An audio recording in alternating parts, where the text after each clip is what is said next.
1100, 1101, 1102, 1103, 1104, 1105, 1106, 1107, 1108, 1109, page 1110, 1111, 1112, 1113, 1114, 1115, 1116, 1117, 1118, 1120, 1121, 1122, 1123, 1124, 1125, 1126, 1127, 1128, 1129, 1130, 1131, 1132, 1133, 1134, 1135, 1136, 1137, 1138, 1139. Distinguished Senator George Thompson Sakibu, CON JP.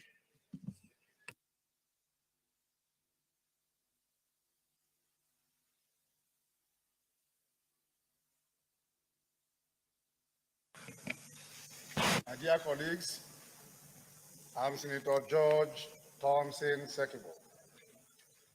I rise to move that the votes and proceedings of Tuesday, 21st September 2021 be approved. I so move. Thank you. Distinguished Senator Rochas Okorocha. Mr. President, distinguished colleagues, my name is Owele Anayo Rochas Okorocha. Mr. President, I rise to second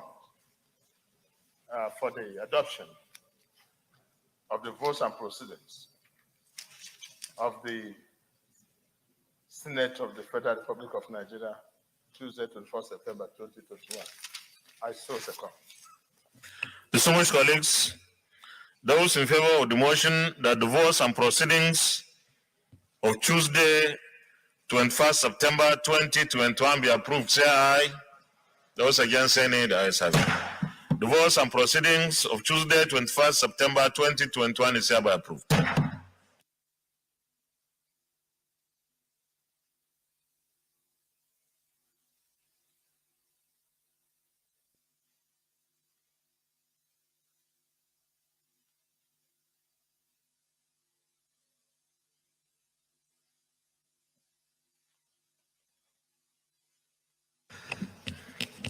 Announcement. Membership of Conference Committee on Electoral Bill Amendment. The Senate leader is the leader of the team. Senator Kabir Gaya, Northwest. Senator Sirajuddin Ajibola Basiru, Southwest. Senator Mohammed Njuma Goje, Northeast. Senator Uche Lillian Ekwenefe, Southeast. Senator Mohammed Sani Musa, North Central. And Senator Matthew Uragide, South-South. The team is to be led by the Senate leader.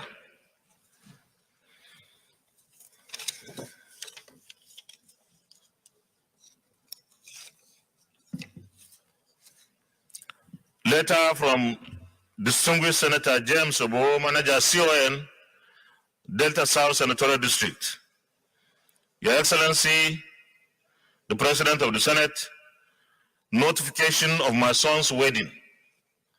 I wish to inform and invite all the distinguished senators that my son, Barrister Funke Manager, will be wedding his heartthrob, Miss Becky Ekpo Desemi Sibido, on October 9, 2021, at Abundant Life Evangelical Mission, opposite Guaranteed Trust Bank, Sana Abacha Expressway, Yanagwa, Belsa State, by 10 a.m. prompt, and reception follows immediately at Honey Hills Hotel, number 3 Odede Street, off Alamisia, Amason Road, Tombia by Ruki Guest House, Yanagwa.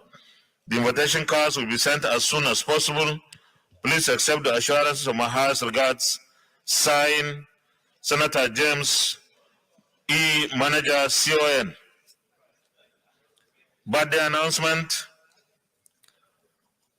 Today, the 22nd day of September 2021, is the birthday of distinguished Senator Rochas Okoracha. On behalf of the Senate, I wish the distinguished Senator, our colleague, a happy birthday, long life, prosperity, and many more years of service to our fatherland. Congratulations, distinguished.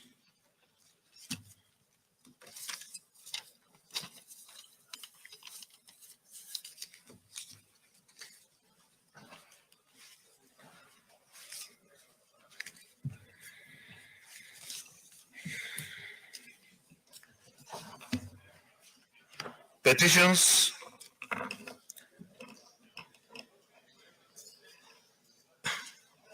Distinguished Senator Ayo Akin-Elure. Thank you, Mr. President. Distinguished colleagues, as usual, Mr. President, you know I have loaded petitions on my table, and since you ordered that I should be making only 5, that's why it's on daily basis. Mr. President, distinguished colleagues, my name remains Senator Ayo Akin-Elure, representing Ondo Central. Presentation of petition not late but referred to the Committee on Ethics from the Office of the President of the Senate. The Senate Committee on Ethics, Private and Public Prevention, in line with Order 41, wishes to present to the Senate some petition yet to be laid from the Office of the President of the Senate, in order to officially place the petition in the public domain through the floor of the Senate, and for the votes and proceedings to capture the approval for referrals. Mr. President, distinguished colleagues, please find below summary of petition received from the Office of the President of the Senate. 1. Adenike A. Ogunse, PhD, against the Vice Chancellor and Registrar of University of Ibadan. Subject matter of the petition on grand conspiracies against my person, my career, my existence, and my fundamental human rights. 2. Sunday Atuwale M. against the Honorable Minister of Education and Director General of Nigerian National Youth Service Corps, NYSC. Request for Senate intervention in the release of my NYSC exemption letter. 3. Ambassador Dr. Etim Udo Uye and 3 others against the Secretary to the Government of Akwa Ibom State. Petition of the people of Oro Nation in Akwa Ibom State to the Government of Akwa Ibom State against the location of Ibeno to build in an artificial ocean as dug out port. Number 4, MH Adamu and 3 others against the DCP Abba Kyari and others. Petition to investigate allegations of crimes against humanity perpetrated by DCP Abba Kyari, Super Muhammad Lawal, and others operating under the guise of the General Police Intelligence Response Team, IRT, unlawful detention, inhuman treatment, persecution, and extortion. Finally, Mr. President, Honorable Chief Donatus Akwankwa A and 3 others against ADCC Board, reappeal for the substitution of Chief Nwogu and Nwogu as the Abia State representation on the NDDC Board with the nominee of the Abia State APC caucus. Mr. President, distinguished colleagues, to the best of my knowledge, none of the above petitions is seeking judicial remedy. I therefore move, Mr. President, to seek the endorsement of the Senate to lay the petition before the Senate for official referral to the Committee for Federal Legislative Actions. I so move, Mr. President. Is any of the petitioners seeking any judicial remedy? None of them, Mr. President. You may lead the petitions, please.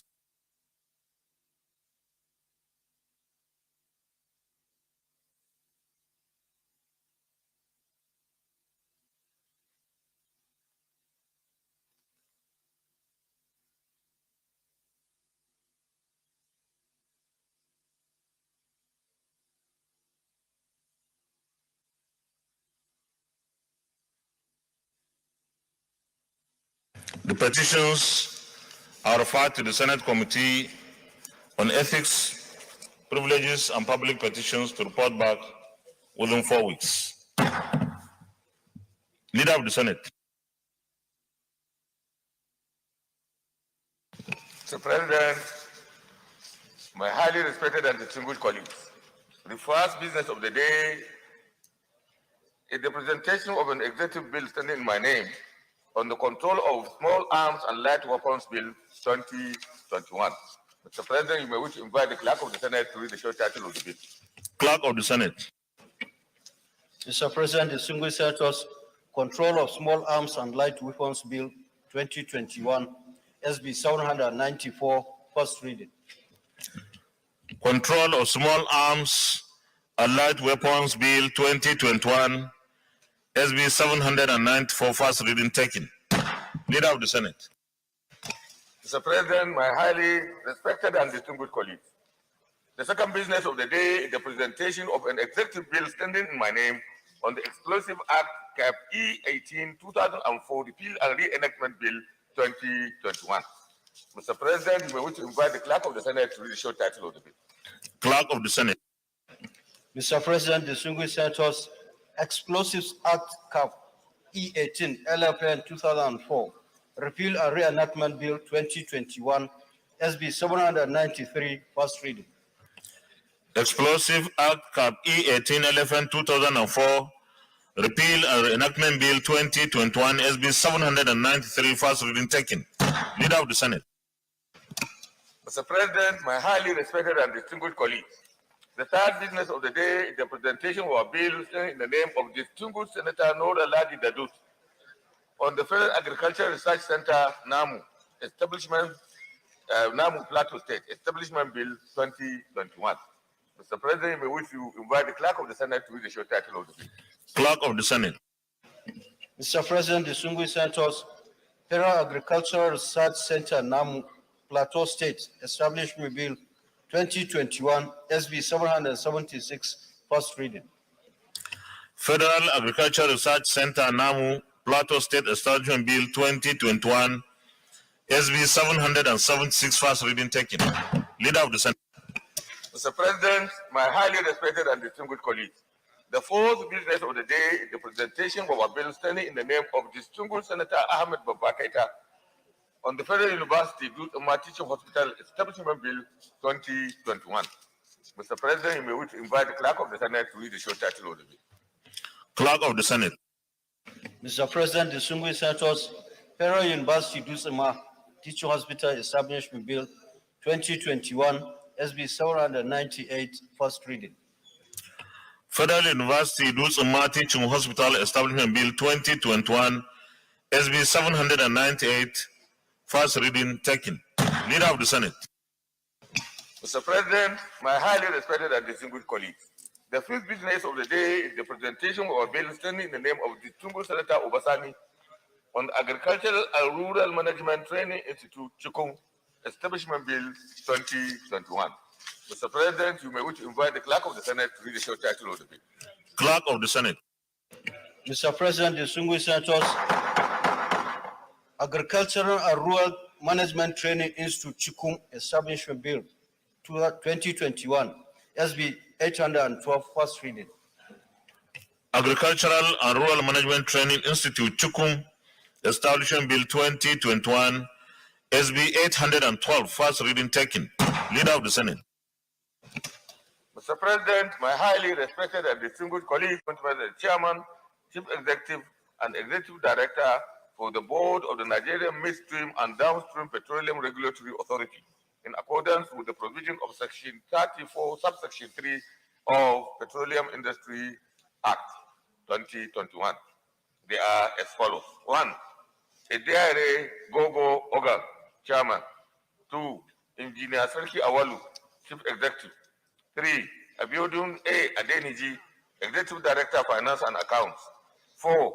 Obogo Okoha, Executive Director, Distribution System, Storage and Retail Infrastructure.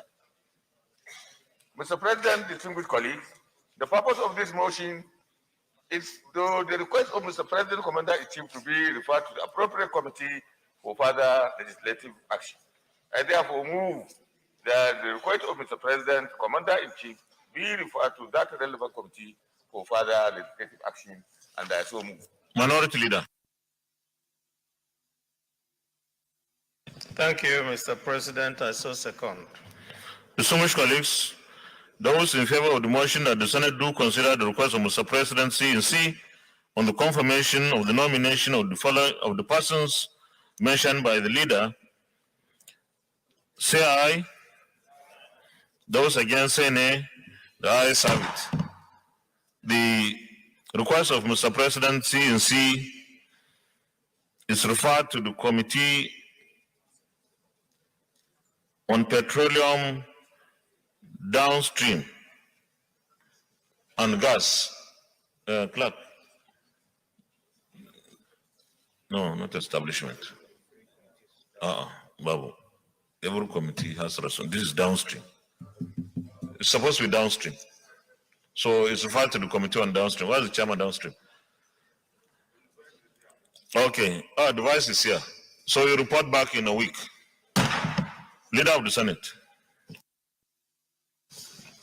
Mr. President, my highly respected and distinguished colleagues, the second order of the day is a motion requesting this distinguished Senate to consider the request of Mr. President, Commander-in-Chief for the confirmation of the nomination of the following persons for appointment as Chairman, Chief Executive, and Executive Commissioners on the board of the Upstream Regulatory Commission in accordance with provision of Section 11, Subsection 3 of Petroleum Industry Act 2021. They are as follows. 1. Malam Isa Ibrahim Modibo, Chairman. 2. Engineer Benga Komolafe, Chief Executive. 3. Hassan Gambo, Executive Commissioner for Finance and Accounts. 4. MS Rose C. Indom, Executive Commissioner Exploration and Acreage Management. Mr. President, distinguished colleagues, the purpose of this motion is for the request of Mr. President, Commander-in-Chief to be referred to the relevant committee for further legislative action. I therefore move that the request of Mr. President, Commander-in-Chief be referred to the appropriate committee for further legislative action, and I so move. Minority Leader. Thank you, Mr. President. I so second. Distinguished colleagues, those in favor of the motion that the Senate do consider the request of Mr. President C&C on the confirmation of the nomination of the persons mentioned by the leader, say aye. Those against say nay. The ayes have it. The request of Mr. President C&C is referred to the Committee on Petroleum Resources Upstream for further legislative action to report back within a week. Leader of the Senate.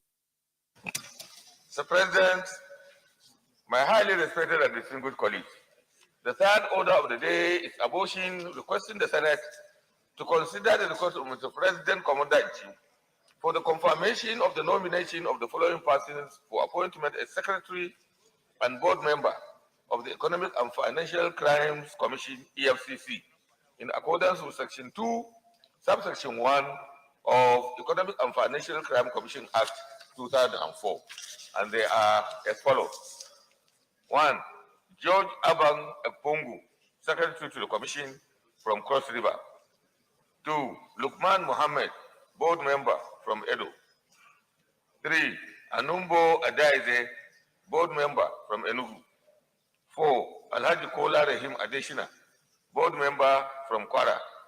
5. Alhaji Haya Mohammed, Board Member from Yobe. Mr. President, distinguished colleagues, the purpose of this motion is for the request of Mr. President, Commander-in-Chief, to be referred to the relevant committee for further legislative action. I therefore move that the request of Mr. President, Commander-in-Chief be referred to the appropriate committee for further legislative action, and I so move. Minority Leader. Thank you, Mr. President. I so second. Distinguished colleagues, Those in favor of the motion that the Senate do consider the request of Mr. President C&C on the confirmation of the nomination of persons mentioned as Secretary and Board members of the Economic and Financial Crimes Commission EFCC-CI. Those against any, the ayes have it.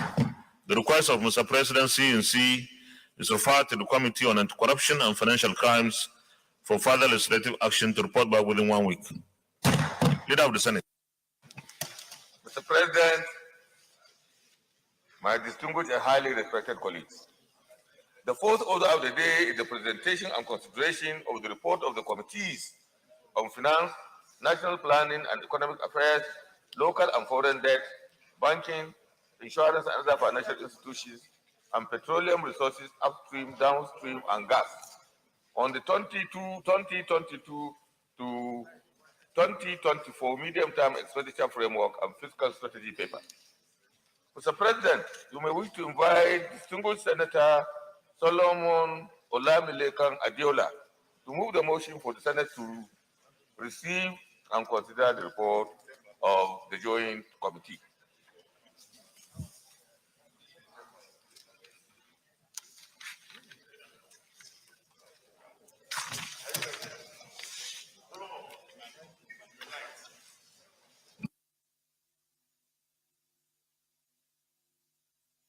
Distinguished Senator Solomon Adiola Olamilekan.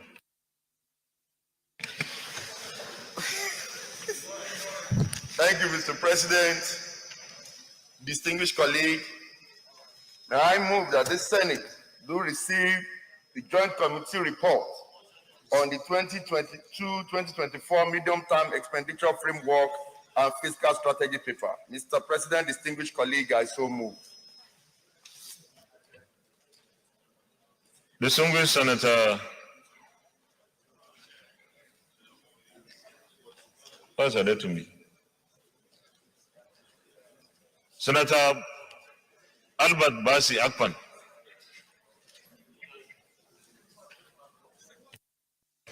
Thank you, Mr. President. Senator Albert Basi Akpan, Akwa Ibom Northeast. Mr. President, I rise to second the motion ably moved. I so second, Mr. President. Thank you, but those who are not wearing their masks, please. Distinguished colleagues, those in favor of the motion that the Senate do receive and consider the report of our committee, Joint Committee on Finance, National Planning, Foreign and Local Debt, Banking, Insurance, and other financial institutions, Petroleum Resources upstream, Petroleum Resources downstream, and gas on the 2022-2024 medium-term expenditure framework (MTEF) and fiscal strategy paper (FSBCI). Those against any, the ayes have it. You may lead the report, Mr. Chairman.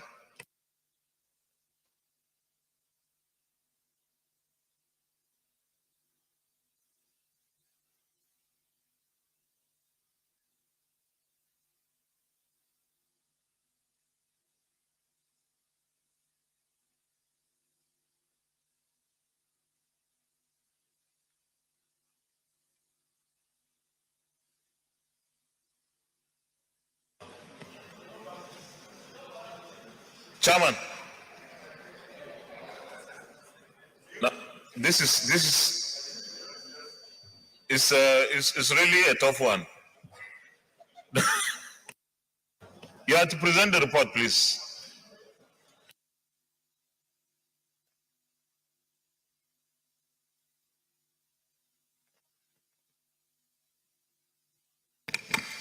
Mr. President, distinguished colleague, the report of the Senate Joint Committee on the 2022-2024 medium-term expenditure framework and fiscal strategy paper. Introduction.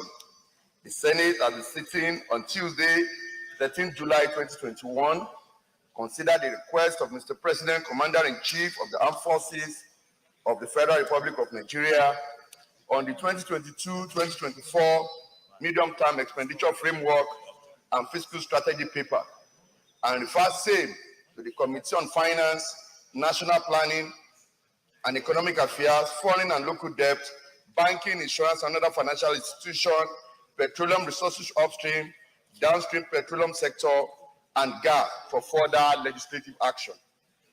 Background: the Medium-Term Expenditure Framework and Fiscal Strategy Paper, MTEF, is a major feature of the annual budget presentation cycle. It provides the basic structure for the estimate and assumption that underline the annual budget. In compliance with Section 11, subsection 1B of the Fiscal Responsibility Act 2007, the federal government, after consultation with the state, is mandated not later than 4 months before the commencement of the next financial year, caused to be prepared a medium-term expenditure framework for the next 3 financial years. As such, the FRA 2007 requires that the federal government of Nigeria prepare the medium-term expenditure framework and the fiscal strategy paper to, among other things, encapsulate the policy thrust behind the government revenue and expenditure for the next 3 financial years, highlighting its revenue projection, expenditure plan, and the fiscal target over the medium term based on the reliable and consistent fiscal outlook. Section 11, subsection 2 of the FRA 2007 states that the framework to be laid shall be considered for approval with such modification, if any, as the National Assembly find appropriate by resolution of each house of the National Assembly. The MTEF FSP is a framework that has been informed by a process of broad-based dialogue with stakeholders, including the state government, as statutorily required by the FRA 2007. It was designed deliberately to minimize the adverse socio-economic consequence of the unabating COVID-19 pandemic and other crises peculiar to our country, accommodate changing realities, propel the economy to the path of accelerated growth, as well as serve as a reference point and for further economic dialogue and planning in Nigeria in the short and medium term. 3.0 has to do with the methodology that was adopted in executing this assignment that was given to the joint committee. On page 3, the method that was adopted include inviting all the MDAs that were categorized into 3, namely agencies fully funded by the budget, that is those who personnel and overhead and capital expenditure estimate are appropriated for annual federal government of Nigeria's budget. 2, agencies that are partly funded by the budget, that is those that receive not more than 2 of the personnel and overhead and capital expenditure from the annual federal government budget. And 3, agencies that are independent of the annual budget, that is agencies that are not appropriated for at all in the federal government budget. The Joint Committee demanded that these MDAs appear with copies of the relevant document pertaining to the agency for the 2019 to 2021 budget performance for both revenue and expenditure, the overall implementation stage of the budget, and justification for the 2022-2024 projection to facilitate the Joint Committee realistic and economic sound recommendation. So, in its determination to arrive at the realistic MTEF and FSP for the next 3 years, the Joint Committee considered the annual performance of the 2019 to 2021 budget of the invited MDAs and previous MTEF FSP and the 1999 Constitution of the Federal Republic of Nigeria as amended, the Fiscal Responsibility Act FRA 2007, and the several relevant documents, including the Specific Establishment Act pertaining to each of the MDAs invited. Page 4. Page 4 has to do with the budget implementation for 2021. And that is 4.0. 4.1 has to do with the revenue outturn for 2021, which include the 4.411 oil revenue. The gross oil revenue and gas revenue was projected at 5.19 trillion. As of May 2021, 1.49 trillion was realized out of the protracted sum of 2.16 trillion. This represents 69% performance of the oil and gas deductions of the oil and performance. Oil and gas deduction were 1.893 billion or 44.8% more than the budget. This is mainly attributed to petroleum subsidy cost, which was not provided for in the 2021 budget. After netting out the deduction, including the 1.3% derivation, net oil and gas revenue inflows to the Federation account amounted to 876.54 billion. This is 859.82 billion or 49.5% less than the projection as of May 2021. 4.12 Federation and VAT pool account distributable. The amount available for distribution from the Federation account was 2.789 trillion. Of these, the federal government received 998.57 billion, while the state and local government received 506.99 billion and 390.48 respectively from the main pool account. The federal, state, and local government received 132.70 billion and 442.33 billion and 309.63 billion respectively from the VAT pool account. The FGN revenue, 4.1.3 FGN revenue. As at May 2021, the federal government of Nigeria retained revenue was 1.84 trillion. 67% of the pro rata target of the FGN share of the oil revenue was 289.61 billion, which represent 50% performance, while non-oil tax revenue totaled at 618.76 billion, 99.97 of the pro rata figure. The company income tax and the value-added tax collection were ahead of the budget target with 290.90 billion and 123.85 billion, representing 102% and 125% respectively of the protected target for the period. Custom collection was 204 billion, 86% of the target. Other revenue amounted to 762.70 billion, of which independent revenue was 487.01 billion. 4.2, 2021 expenditure outturn. On the expenditure side, 4.86 trillion representing 92.7% of the prorated budget has been spent. This excludes the government-owned enterprise, which we refer to as the GOEs, and projected tied debt expenditure of this expenditure. 1.80 billion was for debt services, representing 37% of the FGN expenditure. 1.8 trillion, not 1.0 billion. And 1.50 trillion for personnel costs, including pension, 31% of the FGN expenditure as of May 2021, and 978.13 billion has been released for capital expenditure to date. Assumption on that underlying oil and non-oil revenue projection for the 2022-2024 medium-term expenditure framework. Assumption for the underlying oil revenue, 5.1.1 crude oil production and export.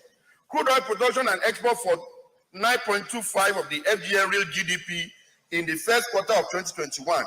The average fiscalized crude oil and condensate production increased sharply from 1.9 million per barrel per day in December 2019 to 2.07 million barrels per day in January 2020, and declined afterward to 1.42 million barrels per day in December 2020, and 1.22 million barrels per day crude only.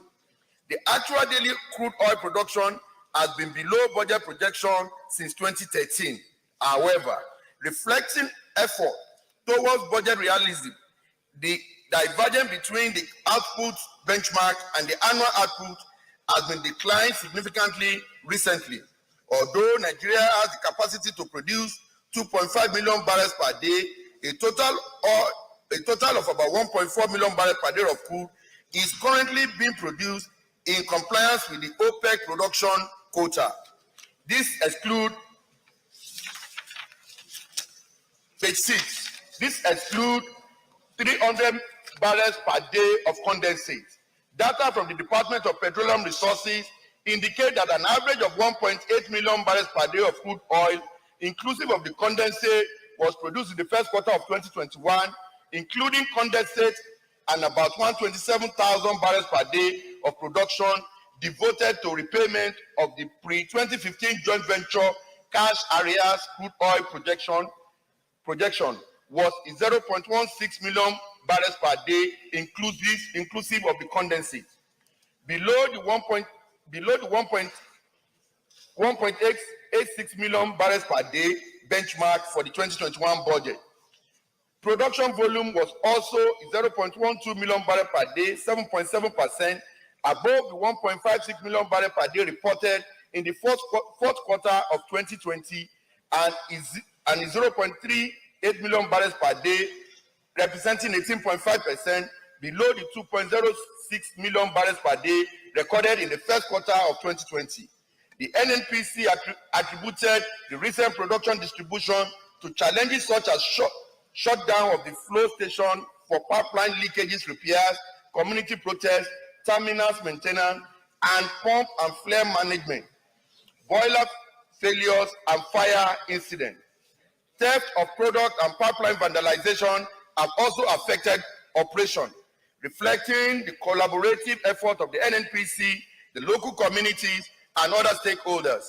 The incidence of vandalism declined from 65 pipeline points in 2020 to 43 points in December 2020, and 27 points in January 2021.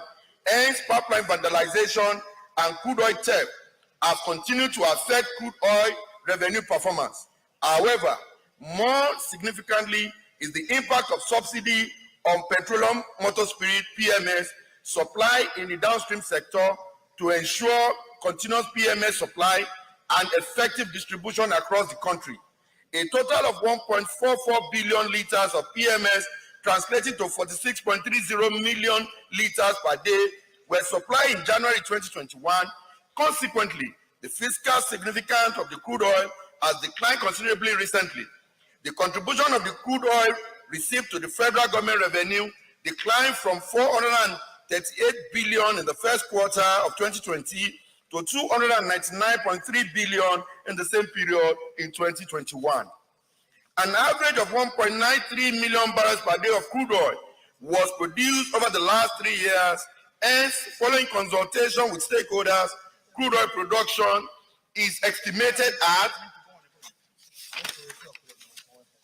page 7, 1.88 million barrels per day, 2.23 million barrels per day, and 2.2 million barrels per day in 2022, 2023, 2024, respectively. These were conservative oil output benchmarks were adopted for the medium-term expenditure framework for greater budget realism. 5.12, the global crude oil supply and demand. The Organization of Petroleum Exporting Country (OPEC) expects the global crude oil demand to outstrip the supply by 1.19 million barrels per day over the period of 2021 to 2023. The crude oil demand declined sharply from 99.7 million barrels per day in 2019 to 90.7 million barrels per day in 2020. The outlook remains subject to heightened uncertainty associated with the economic recovery from COVID-19 pandemic. However, OPEC forecasts global crude oil demand to recover and rise sharply by 70 million barrels per day to 97.7 million barrels per day in 2021, and continue to grow at a relatively healthy rate in the medium term, reaching 99.98 million per day in 2022 and 101.3 million per day in 2023 and 102.6 million per day in 2024. Demand in 2025 is projected at 103.7 million barrels per day. Estimate the crude oil benchmark. 5.13. The world oil market strengthened recently due to the early recovery of oil demand, boosted by the reopening of major economies from the COVID-19 lockdown, assisted by the coronavirus vaccination program. This market tightening also reflects the decline in global oil inventories. Burning light crude price increased steadily recently from an average of 42.12 per barrel in 2020 to 63.60 barrels per barrel by June 11, 2021. In consultation with the NNPC and other relevant stakeholders, a benchmark oil of 57 barrels per day was proposed for the 2022-2023, while 55 per barrel is proposed for 2024. Consideration include factors underlying the market fundamentals, global economic outlook, and market sentiment. The recent experience highlights the need to also set the budget oil price benchmark well below the forecast to ensure budget realism. 5.2, the non-oil baseline assumption.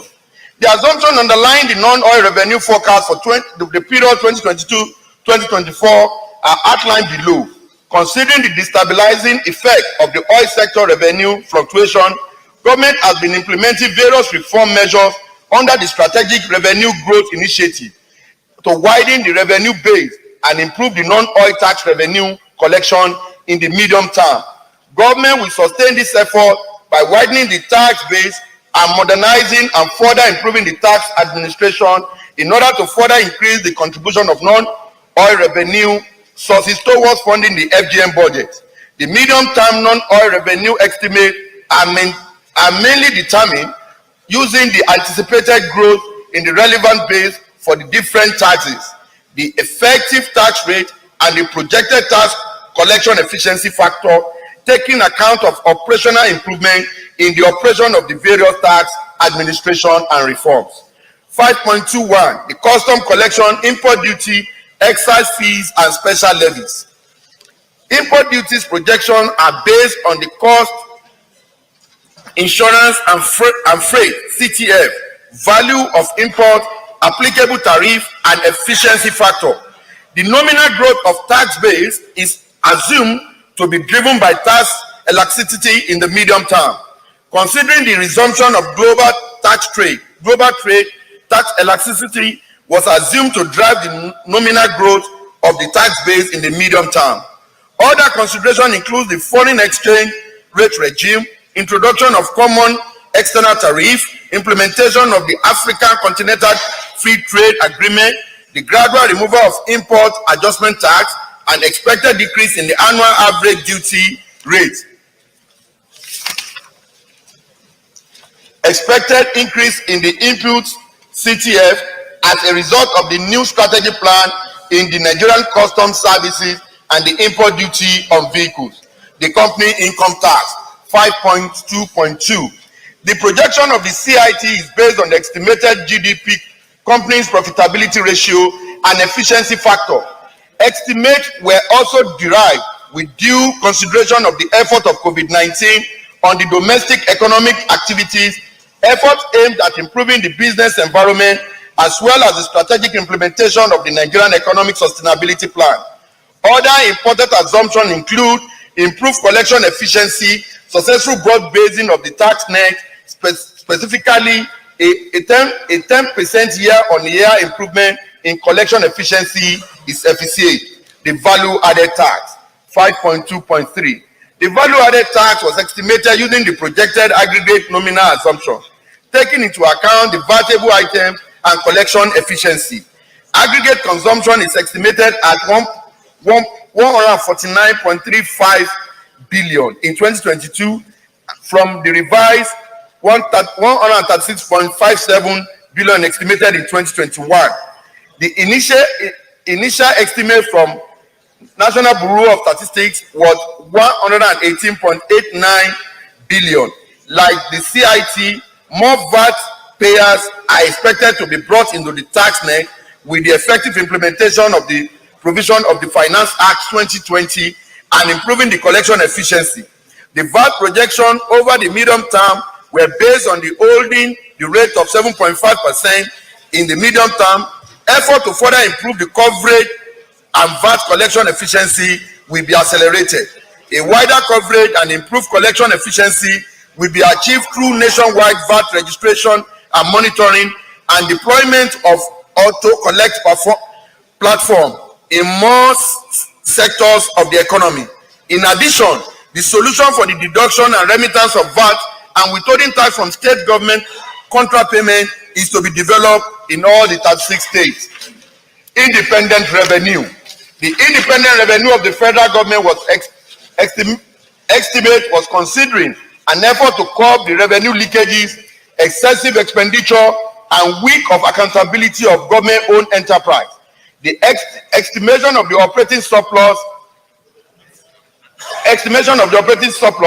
the main component of the FGN independent revenue, is based on the strict and effective implementation of the recent measures introduced to ensure the GOEs operate in a more fiscally responsible manner. Independent revenue collection are expected to be considerably higher than projections, with greater fiscal discipline among the GOEs.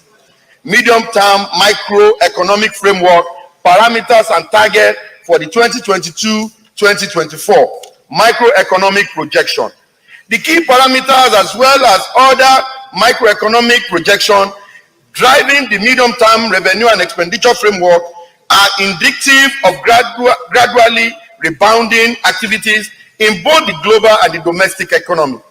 As the global economy continues to recover from the effort of the COVID-19 pandemic, improved oil prices resulting from a stronger global demand will result in an improved fiscal position for the oil importing countries like Nigeria.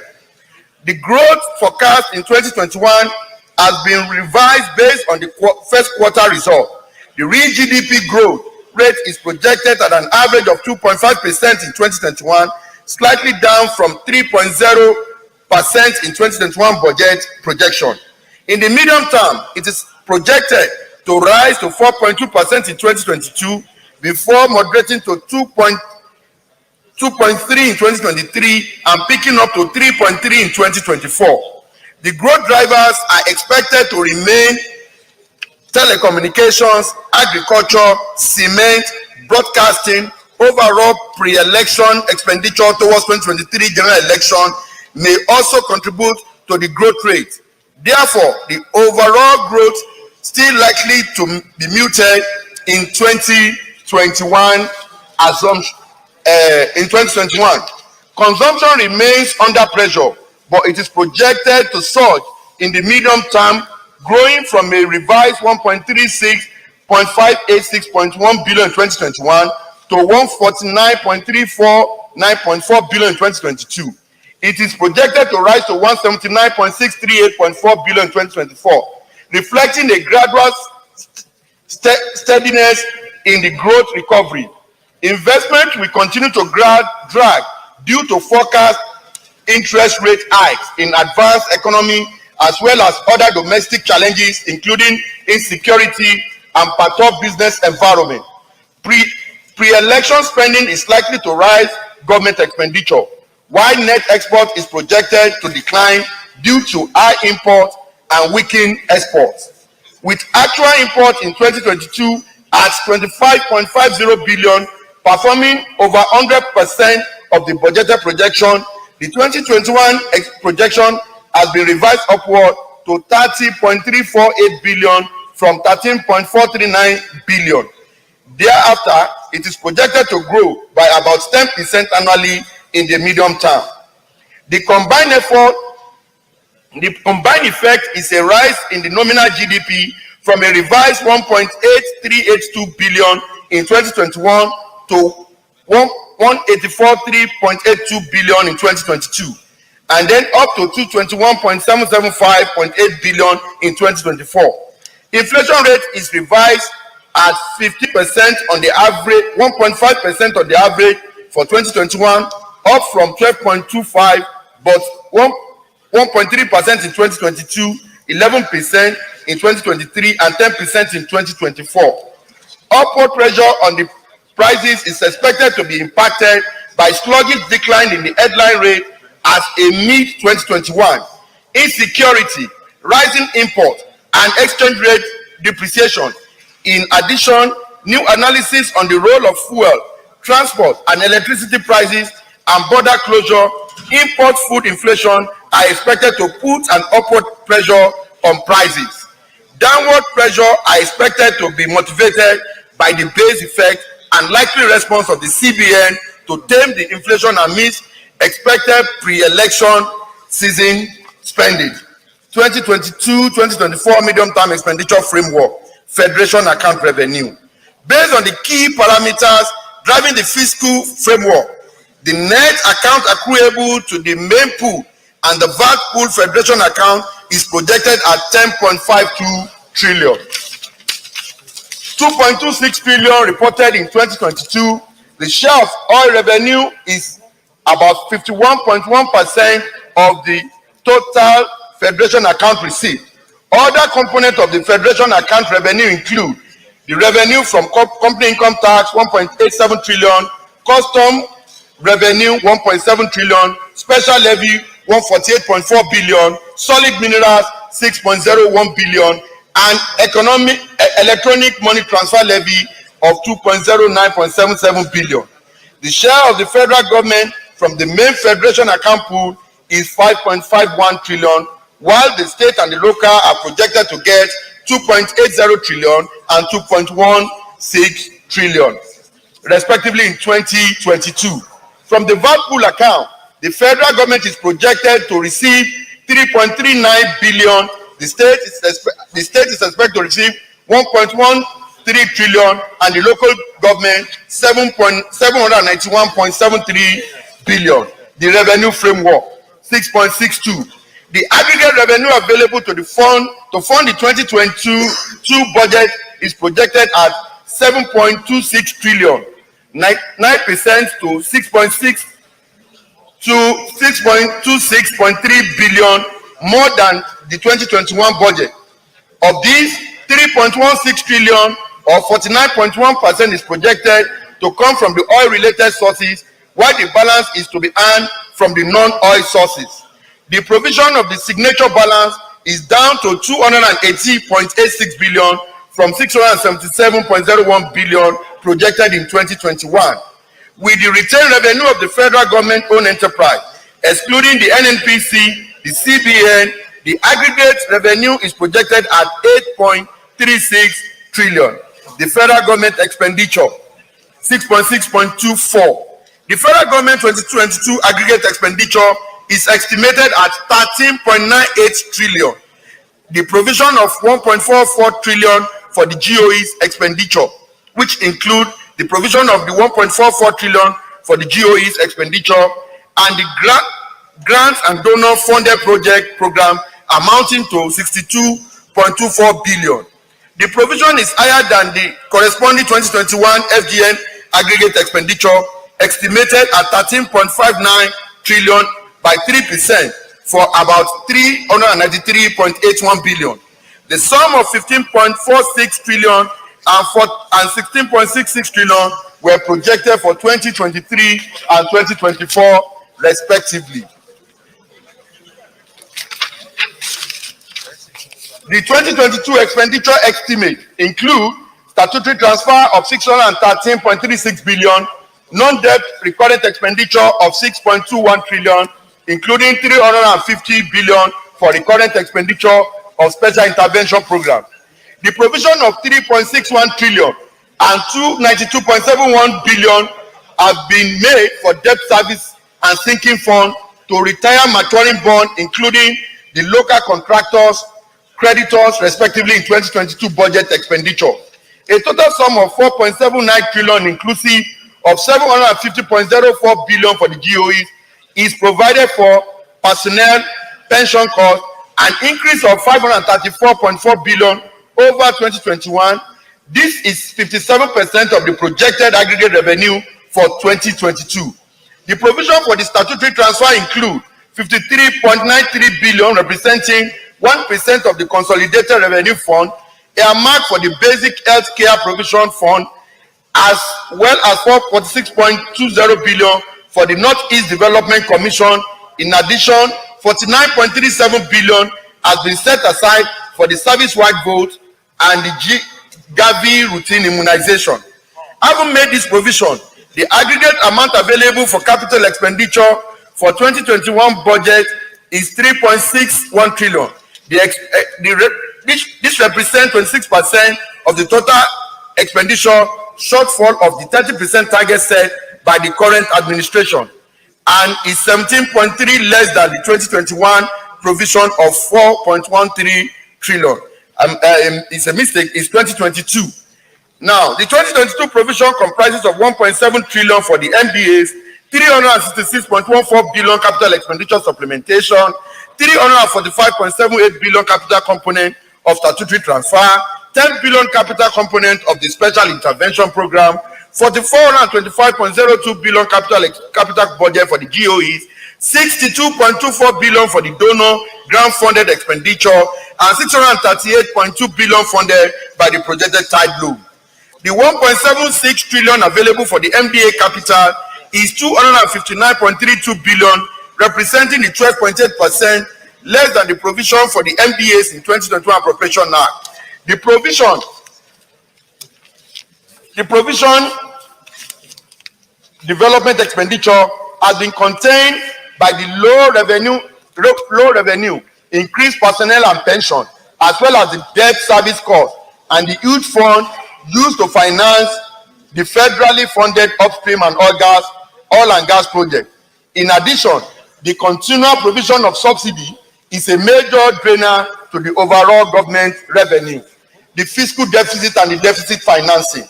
The budget deficit is projected at 5.62 trillion in 2022, up from the 5.06 trillion in 2020. This represents 3.05% of estimated GDP, which is marginally above the threshold of 3% stipulated in the Fiscal Responsibility Act of FRS 2007. We consider the level of this deficit necessary to sustain our recovery from recession, as well as to ensure the critical ongoing infrastructural projects are completed.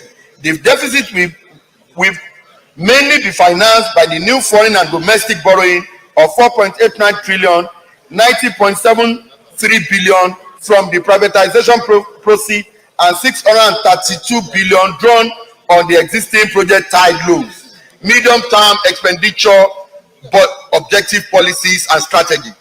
The fiscal strategy paper aligns the macroeconomy and the fiscal policy objective of the current government over the period of 2022-2024 and the strategy to be implemented to achieve them. In the medium term, the government aims at accelerating economic growth, facilitating jobs creation and preservation, achieving the macroeconomic sustainability, and the promoting poverty reduction and equity. Below are the macroeconomic objectives, which include: 1, stimulating the activities of the private sector participation and inclusive economic growth, creating adequate productive employment and preserving jobs, ensuring the macro stability and promoting poverty reduction and equity. To achieve this objective, a well-aligned fiscal monetary trade policy will be implemented in a very coordinated manner. 7.2 is the summary of the 2022 FGN revenue and expenditure as earlier read out in the report. That is on page 15. The committee findings and observations. After due consultation and thorough look into the document of the agency, the following are the observations of the committee. 1, the medium term, the joint committee observed that the daily crude oil production was estimated at 1.8 million barrels per day, 2.23 million barrels per day, 2.22 million barrels per day in 2022, 2023, and 2024 respectively. Given the fact that the crude oil production was averaged at 1.93 million per day over the past 3 years, and as such, a conservative output benchmark has been adopted for the medium term in order to ensure a greater budget realism and following the wide consultation with key stakeholders. 2, the Joint Committee also noted that the benchmark oil price of 57 barrels per day has been proposed for 2022 and 2023 $55 per day, and 2020 and for 2024. Taking into consideration the oil forecast in the World Bank and the ETA, as well as consultation with the Nigerian Petroleum Corporation. 3, that notwithstanding the higher naira to dollar exchange rate in the parallel market, with which the CBN refused to recognize as a legitimate window in the Nigerian foreign exchange rate, a benchmark exchange rate of 410.15 US dollars has been proposed for the year 2022 to 2024. 4. The Joint Committee observed that the GDP growth rate of 4.20 has been projected for 2022 before moderating to 2.30 in 2023 and picking up to 3.30 in 2024. 5. The Joint Committee observed that the inflation growth rate was just at 13.00 in 2022, 11.00 in 2021, and 10.00 in 2024. 6. With respect to borrowing in 2022 fiscal year, the Joint Committee observed that an estimated 4.8 trillion, including the foreign and the domestic borrowing, has been proposed. 7. The Joint Committee observed that the International Monetary Fund has granted the federal government access to a loan above 3.5 billion at a rate of 0.01 to 0.02 as other countries of the world, and the federal government is proposing to use the loan for 2022 and 2023 as part to shore up their external reserve and as part of their borrowing plan. 8. The Joint Committee observed the following sundry parameters in the 2022 domestic 2022 MPF FSP document as listed below. 9. The Joint Committee observed that the personnel costs of some of the agencies and parastatals of the government are on the increase, and huge amount goes to top management staff as observed in some of the agencies of the federal government, such as the Security and Exchange Commission, SEC. The Joint Committee also observed that there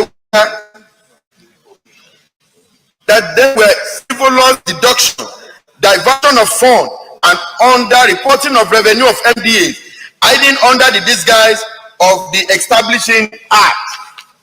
11.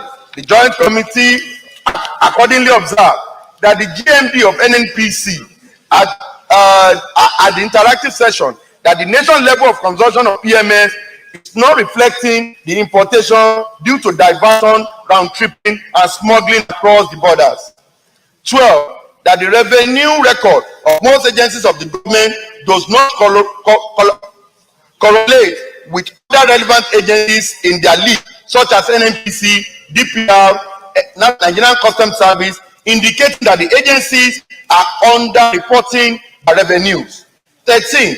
The Joint Committee observed that there was an underpayment of custom duties on imported goods due to smuggling and lack of installation of scanners at various ports. 14. The Joint Committee equally observed that the royalty, ground rent, license renewal paid to mining operators in Nigeria has been inadequate and their disclosure are not transparent enough. 15. The Joint Committee observed that this exists inadequate deployment of information and communication technology in the mining cadastral office, and as such, there are a lot of illegal miners in the country without license to operate. 16. The Joint Committee observed that most budgets of the government-owned enterprise are understated, as this enterprise has the capability to generate more revenue to the government. 17. The Joint Committee observed that the shortfall of revenue reported by the MDAs is due to the shortcoming in the Office of Accountant General, Auditor General of the Federation, and the Fiscal Responsibility Commission in the area of staff strength and underfunding of these offices. 18. The Joint Committee observed that many acts setting up these agencies of the government are not nationalistic but self-serving. For example, the Nigerian Investment Promotion Council, Nigerian Lottery Trust Fund, the Bank of Industry Act, that's an error, the Bank of Agriculture Act, the Energy Commission Act, and the Nigerian Nuclear Regulatory Commission Act.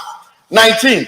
Many of the agencies of the government demonstrated a capacity to stand on their own without depending on the federal government budget, thereby depleting the optimal usage of the national resources. For example, the National Food Drug Administration, National Food and Drug Administration Control, NAFDAC, and the Nigerian College of Aviation Technology, Zaria.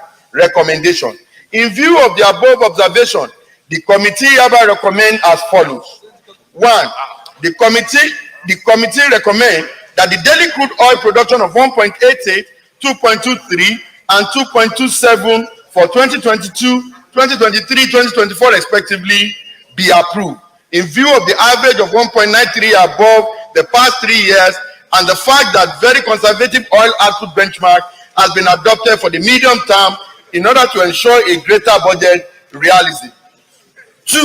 The bench oil mark of $57 per barrel should be approved because of the clear evidence of wider consultation with key stakeholders and the age-long fiscal strategy of addressing the oil price shock by the adoption of higher than forecast oil price benchmark for fiscal projection and medium term. 3. The exchange rate of $410.15 proposed by the executive for the 2022-2024 be approved. 4. The GDP projected rate of 4.20 be approved. 5. The projected inflation rate of 13% also be approved. 6. The fiscal deficit estimated at 5.62 trillion, including the GOE, also be sustained due to the federal government conservative approach to target setting and its determination to improve collection efficiency of major revenue generating agencies, while it continues to enforce the implementation of the Performance Management Act framework of the GOE by ensuring that they operate in a more fiscally responsible manner while reviewing their operational efficiency and cost-to-income ratio as declared. 7. That the projected new borrowing of 4.89 trillion, including the foreign and the domestic borrowing, be approved, subject to the provision of the details of the borrowing plan to the National Assembly. 8. That $3.5 billion International Monetary Fund loan at a rate of 0.1 to 0.02 be approved to shore up the internal borrowing and to reduce the external borrowing because of the exchange rate. 9. The following sundry parameters in 2022-2024 medium-term expenditure framework be approved as listed below. 10. That the Salaries and Wages Commission should review the salary structures of the MDAs in order to come up with a new salary structure for the MDAs that will reflect the true financial position of the MDAs. 11. That there should be a continuous review of the Fiscal Responsibility Act to ensure that all revenue be remitted to the CRF as at when due, in order to curtail the frivolous deduction and diversion of funds by the MDAs. 12. That all laws relating to mining businesses should be reviewed as a matter of urgency to ensure upward review of rates applied to royalties, ground rent, and licensing renewal of all mining companies operating in Nigeria to ensure transparency in the collection of revenue by the relevant agencies of the government, and also look into the issues of illegal mining activities by recommending the stringent sanction in the proposed new laws. 13. That the Nigerian Customs Service should accelerate the process of installation of scanners at all ports across the country to curb the issue of underpayment of custom duty on imported goods, which has resulted in a huge loss of revenue to the government, and to further improve its activities at all borders across the country in order to curb the issue of smuggling across the border areas. 14. That the committee recommend that urgent implementation of Petroleum Industry Act recently assented over by the President in order to curtail the problem of smuggling and round-tripping of petroleum products imported into the country. 15. That the proposed budget of the GOE should be reviewed upward to show the reflection of their capacity to generate more revenue as a result of findings of the Joint Committee. 16. That the Office of the Accountant General of the Federation, Auditor General of the Federation, the Fiscal Responsibility Commission be strengthened in the area of staffing and proper funding of its activities to ensure optimal performance of their duty in order to adequately monitor the remittance of all government revenues. 17. That the act establishing some of the MDAs be reviewed and amended as a matter of urgency to evidence a more nationalistic interest as a matter as this amendment will assist to generate more revenue to the coffers of the government. For example, the Nigerian Investment Promotion Council, the Nigeria National Lottery Trust Fund, the Bank of Agriculture, Energy Commission, and so on. And lastly, the 18th, the federal government budget be reviewed and be purged of some of the agencies that demonstrate capacity to stand on their own without any recourse to the federal government budget. For example, the NAFDAC and the INCA. Conclusion. On behalf of the Joint Committee, I wish to express my profound appreciation to the Senate President and the entire Senate for the opportunity to serve. I am indeed very grateful to all members of the Joint Committee who sacrificed a good portion of their research to do this work. Thank you and God bless you. The leader of the Senate.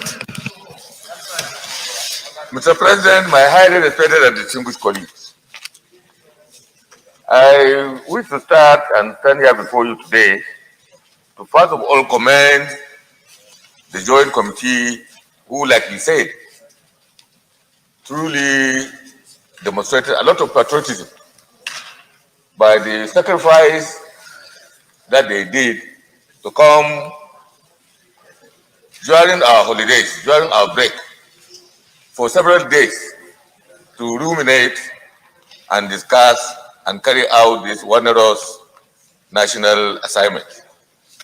I therefore wish to congratulate the chairman of the committees and members of those committees for the sacrifice that they have made on behalf of this nation. I would also like to draw attention of our colleagues not to be surprised or intimidated by the figures. What we are having today is a very unprecedented level of world economic downturn that has resulted not only from the COVID losses and adversities that have happened, but also from world events where we are only witnessing the revival of the oil prices from which in the past we have hinged the development of our economy upon. We should not be afraid of the fiscal deficit. This deficit is necessary. In fact, in the world today, there is no nation, with maybe a possible exception of China, that is free from this huge deficit. The same debate that we are holding here is the debate that they are holding in the United States. In fact, the Democrats are talking about a higher spending on their infrastructure. The Republicans on the lower one. It is raising a lot of that in the US. I know it also raised that here. But the problem that we are having is that we have a deficit of about 5.63 or 62 trillion, which is just slightly above the deficit that we had last year. Now, in normal economy, if economy is growing, you need to reduce the deficit. But during times of economic crisis, you can't tighten your belt. Because once you tighten your belt, you run the tendency of stagnation and very, very high inflation. And this, in the times when we have terrible security challenges in this country, going that road is going fast of economic immolation and economic oblivion. We should accept the realities of our time by trying to find out some other means of reducing the amount of debt that we take through some new strategies like PPPs, public-private partnership, around more investment in our infrastructure, which we are trying to do by amending certain acts, including the Railway Act, the road sector, transportation issues, where we are trying to open several sectors of our economy for private sector investment. That is the only way in which we can be able to attract private capital so that we can reduce foreign borrowing. But those acts are now on the pipeline, and the moment they come today to us and we privatize and allow the private sector to come into our several sectors of our economy, then we can be able to relax the amount dependence on foreign debt. But before then, for anybody to advocate tightening, belt tightening. That is a path to self-immolation. It's better for us to survive with death than to die of hunger. So, Mr. President, I want to congratulate the committee, and that I'm just anticipating some of the issues that are going to come, but we don't like that. But sometimes it becomes necessary for survival.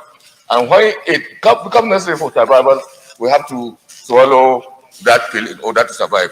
I thank you, Mr. President. I also thank members for giving me this opportunity too. Senator Smarta Demi. Mr. President, I rise to make some of these observations.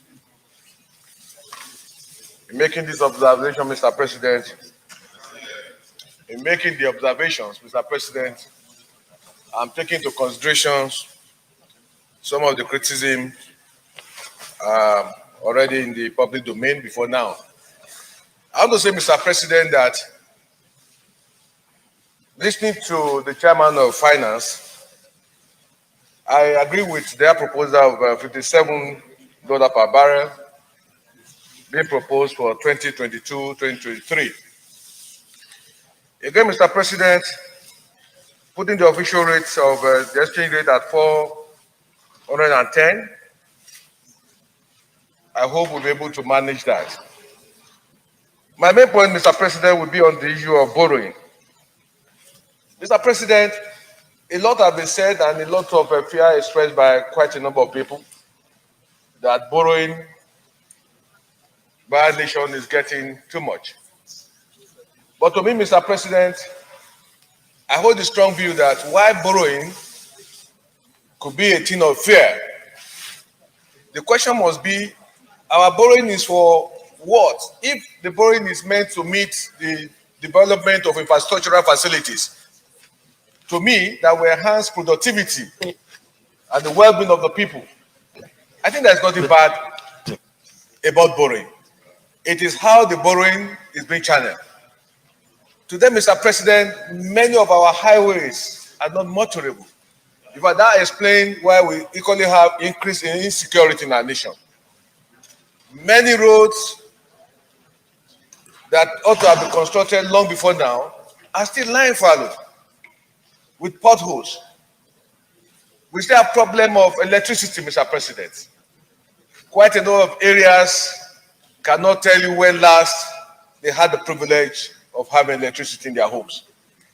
Again, Mr. President, the cost of electricity itself is getting beyond the reach of the poor. Mr. President, our emphasis as a chamber should be, what are this money going to be channeled into? If borrowing will be meant to galvanize socio-economic development by providing infrastructural facilities, I think it is well spent money. And I don't know of any nation that is today facing the challenges of development, looking at the COVID pandemic, that is not borrowing. Our concern must be, what are we borrowing for? If our borrowing is to develop infrastructural facilities, our educational facilities, I think it is a good thing to borrow, to develop education and increase capacity of the younger generation, to give them proper education. It's still, well, some people will not come to be infrastructure or capital project. To me, borrowing must be must be channeled towards empowering the people, providing the basic infrastructural facilities that will help to expand the economic activities of our people. If that is what this borrowing is meant for, Mr. President, I think we should all support borrowing. We should all support borrowing that will help to develop our nation. We are not going to deny the fact that Nigeria, inclusive, nations of the world today, are faced with the problem of the pandemic. Economic activities have been grounded. Today, Mr. President, I will take aviation, for example.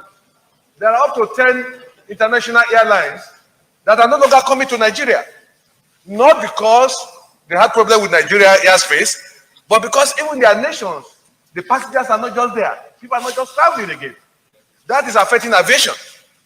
So Mr. President, I think in the case of Nigeria, we are fighting a dual battle, a dual war. While we are facing the problem of insecurity on one hand, then our economy, the stronghold, the oil, is falling. So we have no option than to borrow. But the borrowing must be channeled towards infrastructural development, Mr. President. The total sum of money we have voted. You may round up, please.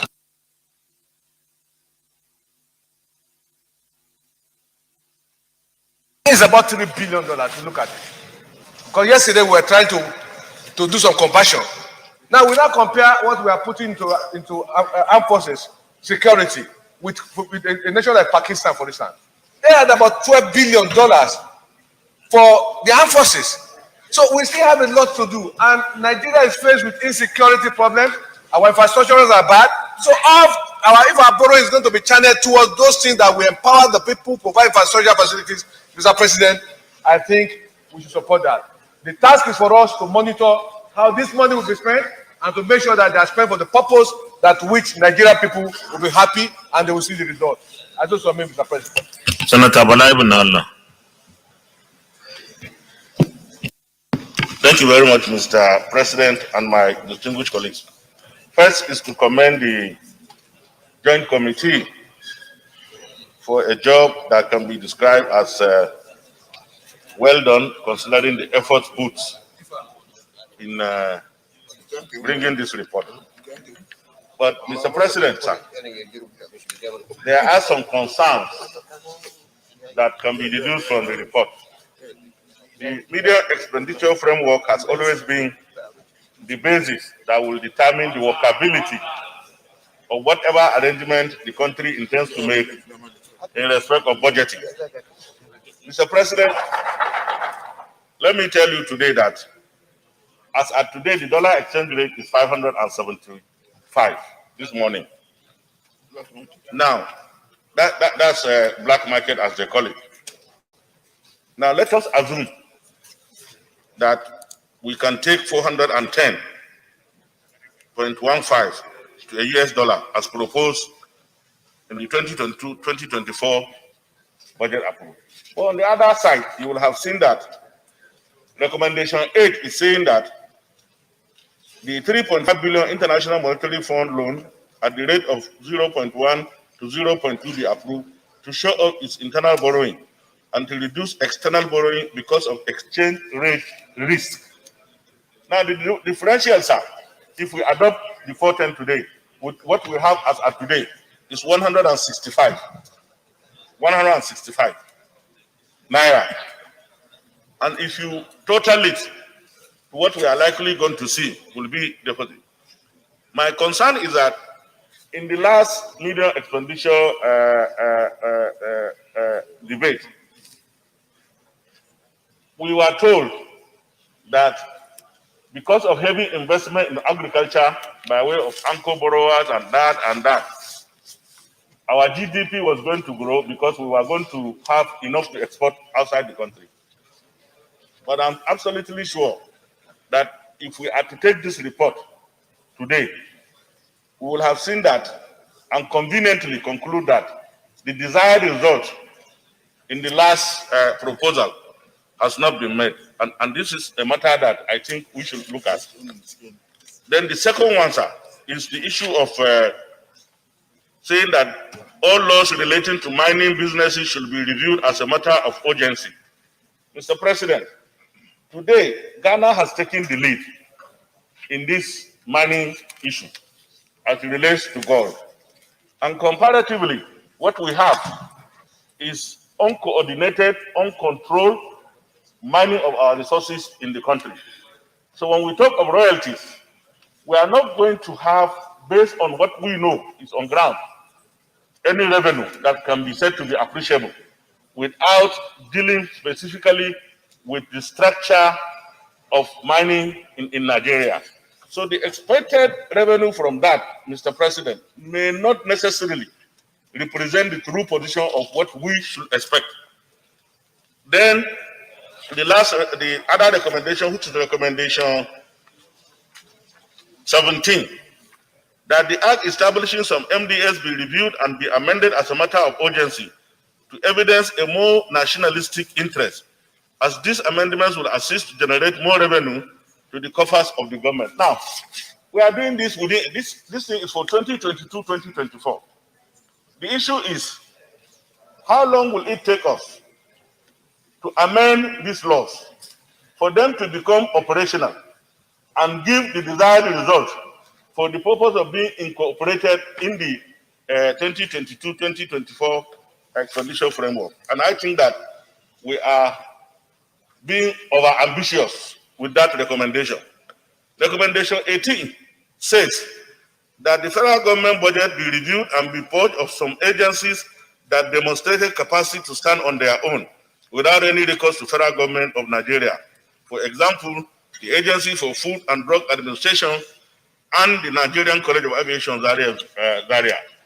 I cannot speak for NAFDAC, but I can conveniently, with authority, speak for Nigerian College of Aviation, Zaria. This cannot represent the position. I have been vice chairman of Aviation Committee in the last Senate, and I'm still the vice chairman of the Aviation Committee of this Senate.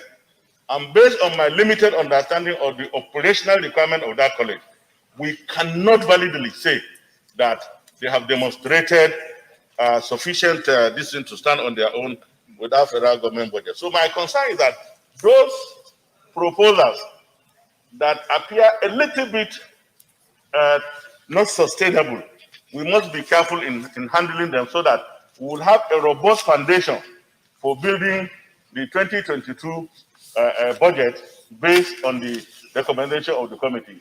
But let me say that the committee has done a very good job and it's thorough, but it is expected that these discrepancies that are minor but fundamental be taken into account when we do pass this position. Thank you very much. Senator Johnson Manager. Thank you, Mr. President.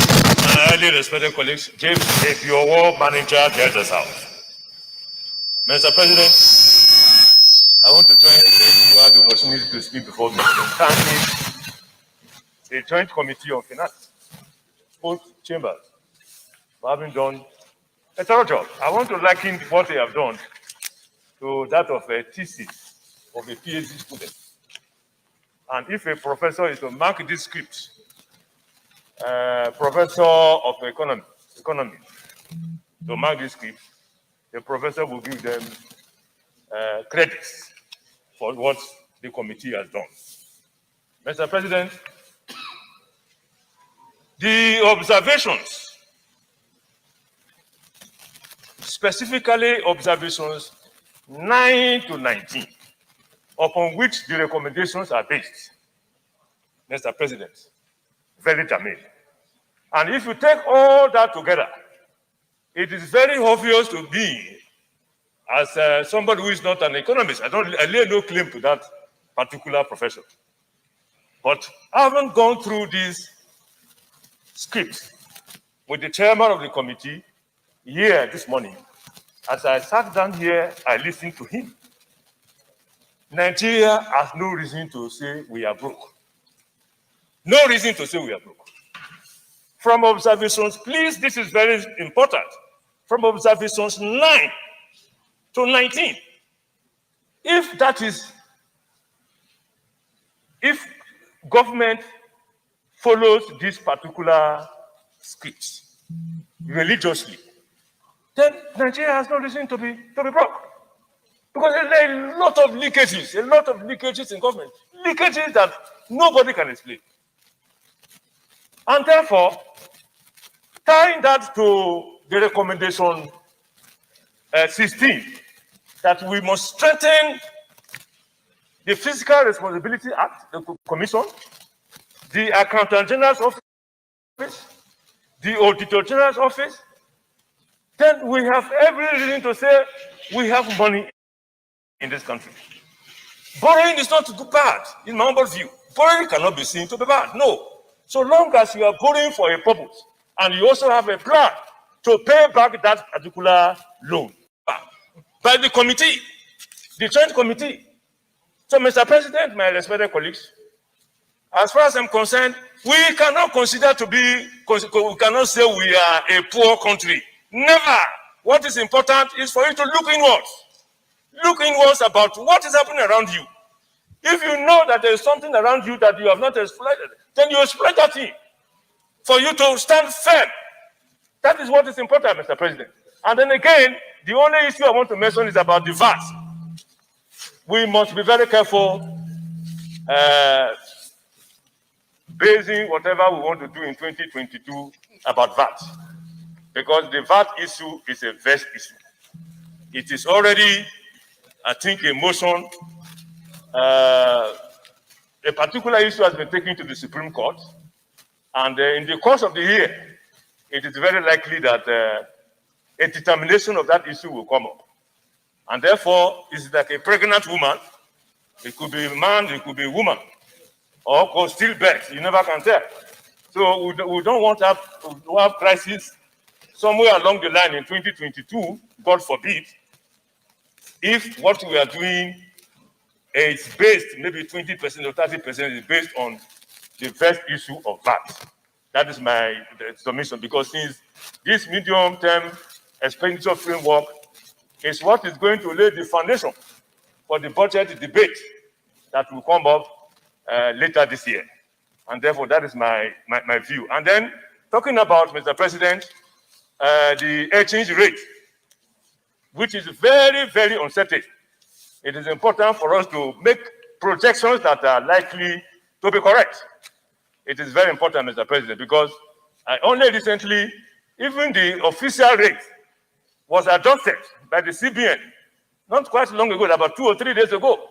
So with that uncertainties that are there, it is important for us to warn ourselves ahead of time. Mr. President, having said that, thank you very much for the opportunity given to me. God bless you all. Senator Gabriel Tosuso.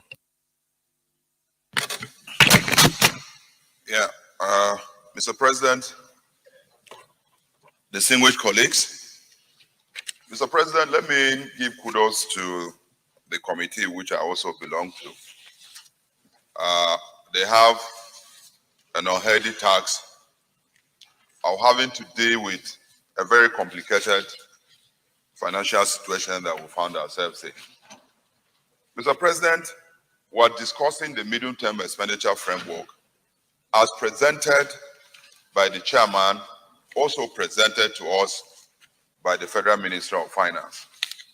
Mr. President, there are issues, and we must honestly address them.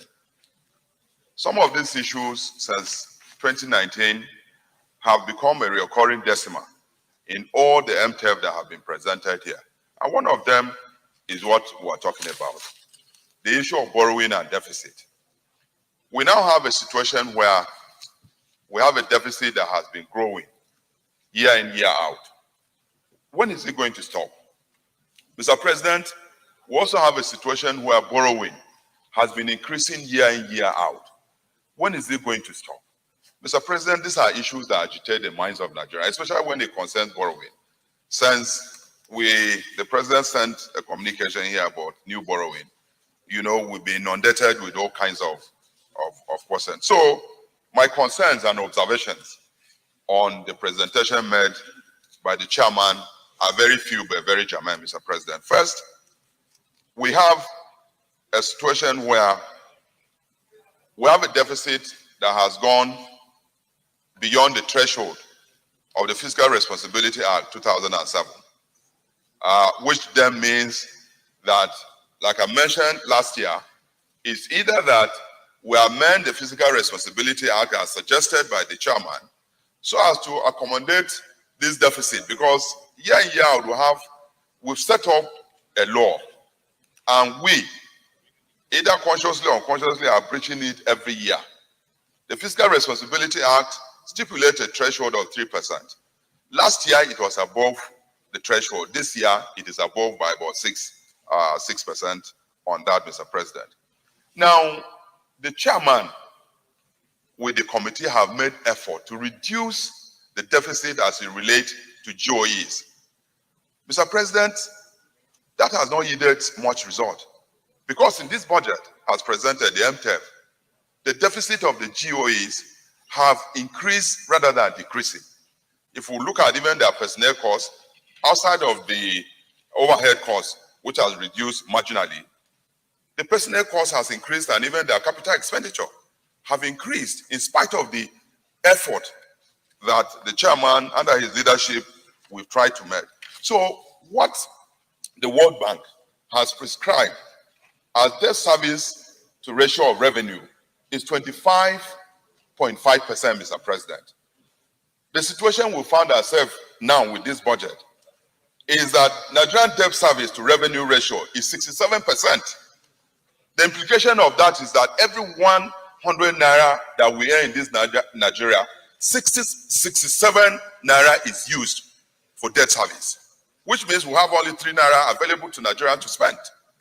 It is very scary, Mr. President, that you are earning 100 naira, spending 67 naira to service debt.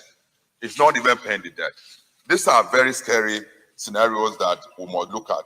Now, do we continue to borrow, or do we look elsewhere for us to get this money? Mr. President, there are areas that we will get. We had the issue of stamp duties, which were addressed in these chambers sometime last year. Now, it has been moved, called now electronic transfer. Mr. President, we put in 2020 about 500 billion. In this budget, what has come is 29.9 billion. We need an explanation to that, Mr. President. How can you move from 500 billion of stamp duty? We used to call it stamp duties. Federal Inland Revenue themselves in 2020 say that they had a business transaction above 52 trillion. If we now multiply that by the stamp duties they collect, Mr. President, there is no way they will present only 29.9 billion. So if we are serious about addressing the issue of borrowing and reducing the deficit, these are areas I think that the Committee on Finance should be mandated to invite this MD of FRA. Let us know why he has moved from 500 billion last year to 29 point something billion on stamp duty, which is now for electronic transfer. Mr. President, beyond that, I don't know whether the chairman is an oversight.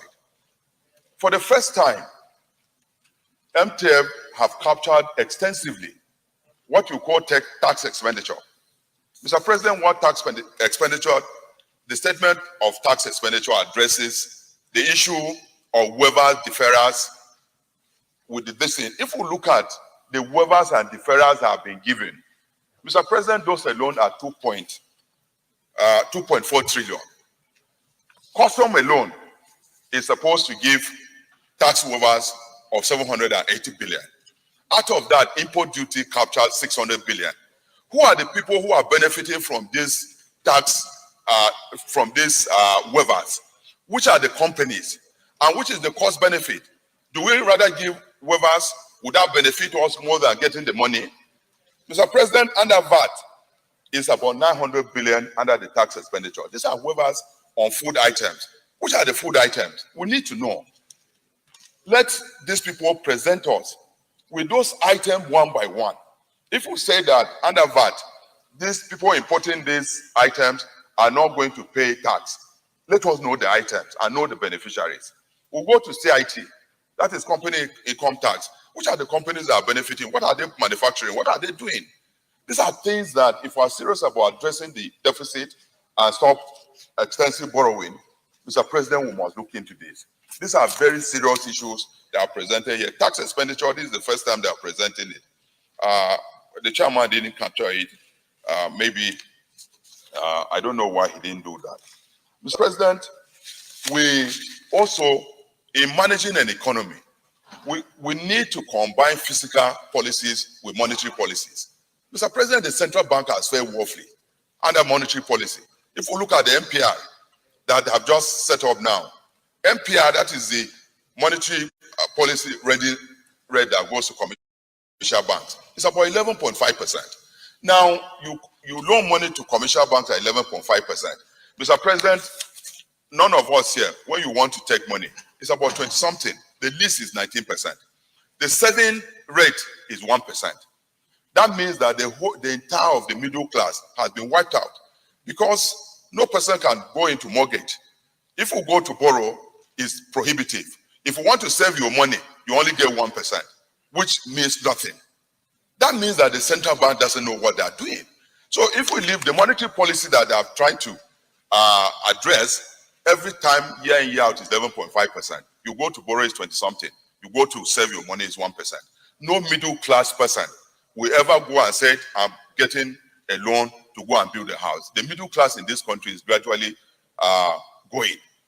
Mr. President, the fiscal policy as presented by Minister of Finance on issues of tax, if that's serious, you won't be giving these waivers in a budget that your deficit is 4 point something. You are giving waivers of 2.4 trillion.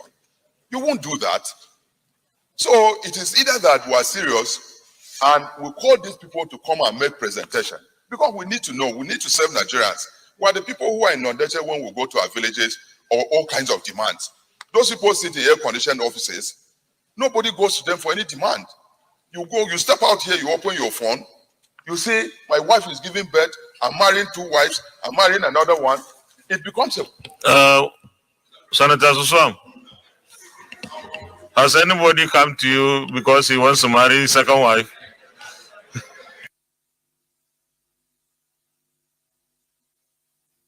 Now, and so, Mr. President, let us, and this is very, very important. The CBN governor should be invited before the entire house. Let him come and explain to us exactly what the monetary policy of this country is and why it will be impossible for me to go and save and get something more. And then if I want to borrow, I can't borrow. Let him come here so that we'll combine both the monetary policy and fiscal policy and be able to address. You can round up now so that others are able to speak, please. In rounding up, Mr. President, I want to suggest that in addressing the issue of deficit in our budget, that Nigeria have joint ventures with a lot of this, especially in the oil sector. And with the passing of the PIB, why can't Nigeria divest a little bit in some of these joint ventures so that we can raise more money in order for us to address this? And then even in collecting tax on PPT, the less holdings we have in this joint venture, the more of royalties and tax that we can collect from PPT. And so it serves us better now to divest a little bit of our holding in joint cash, because the money that you pay for joint venture cash calls, Mr. President, is unsustainable. So let us, my suggestion is that let us divest some of our interests in some of the joint venture. We'll reduce paid joint venture cash calls. We will receive more tax from PPT, petroleum profit tax. We'll receive more tax from royalties. That will enhance our money, and then we'll reduce the issue of unsustainable borrowing that we're engaged in now. And then our budget gradually will be able to reduce. At some point, we hope that we'll have a balanced budget in this country before the end of this administration. Mr. President, that's also. Thank you very much. Senator Barrow Jibrin. Thank you, Mr. President. I am Senator Barrow Jibrin. I represent Kano North. Mr. President, let me first of all commend the Joint Committee for a job well done. Its report is well put together. The observations and recommendations are based on informed data, as far as I can see, on empirical facts, and they present what the best that can be done. I want to add that I'm very much impressed by its recommendation with respect to locking revenue leakages. This is very, very important, particularly in the area of the solid mineral resources, where the exploitation, a lot of exploitations are going on, but the monies that are supposed to accrue to government are not coming into government coffers. This has been a subject discussion over the years within government circle, but nothing has been done to address the situation. It is therefore very important that this August Senate, in conjunction with the executive, to find a lasting solution, devise a means of blocking these leakages. Foreigners are coming to our country to exploit our solid minerals without paying the needed royalties and all money that's supposed to accrue to government. You have a lot of foreigners coming in, not only Nigerians. We must have a way of dealing with the situation. Mr. President, let me add that there are a lot of outcry about the loans that we are getting to develop our country. Mr. President, this is necessary. We need to say it loud and clear, it's necessary. Because no nation will remain without a sound, viable, and up and running economy. And you cannot do that without the enabling environment that will provide that situation. Good roads, electricity, water supply infrastructure, rail system, and so on and so forth. We don't have that in this country yet. There were periods where we are awash with cash. We were having a lot of money, 10 years, 15 years back, but that was not done. Now it has done on us that we need to develop our economy. Do we just remain that way? We are not having the funds now. Do we just remain that way? No. We need to develop our economy, and so we need to borrow this money. By the time you borrow the money, get your infrastructure put in place, water resources, water supply infrastructure, electricity, roads, railway. You don't need to invite any foreigner to come and invest in this country. They will come themselves because the market is here. We have the number of people that I need. The market is here. So, Mr. President, I want to say it loud and clear that it's necessary. We cannot remain, our economy cannot remain the way it is now. The borrowing is going to develop our railway. We know that. The railway is being developed now. We are seeing what is going on. We are seeing what is going on in terms of producing gas. We have this gas, being the pipeline to within the length and breadth of this country that will bring the cost of production and industry to be lower than what it is now. It's very, very important, sir. Everyone should understand that this borrowing is necessary. We need to have a viable economy. We cannot remain the way we are right now. So, Mr. President, I want everyone to understand this and support the report and, give the go-ahead for this report to be passed as presented by the Joint Finance Committee. Thank you, Mr. President. Senator Takumbo Abiru.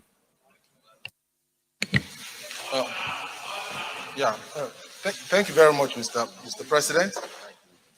My name is Tokumbo Abiru, representing Lagos East.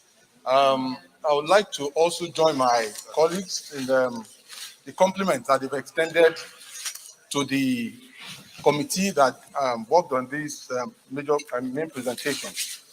And just like everybody had said, so that I don't have to repeat some of the things that they had said, I think the concerns around the deficit too is some area that I also would like to speak to.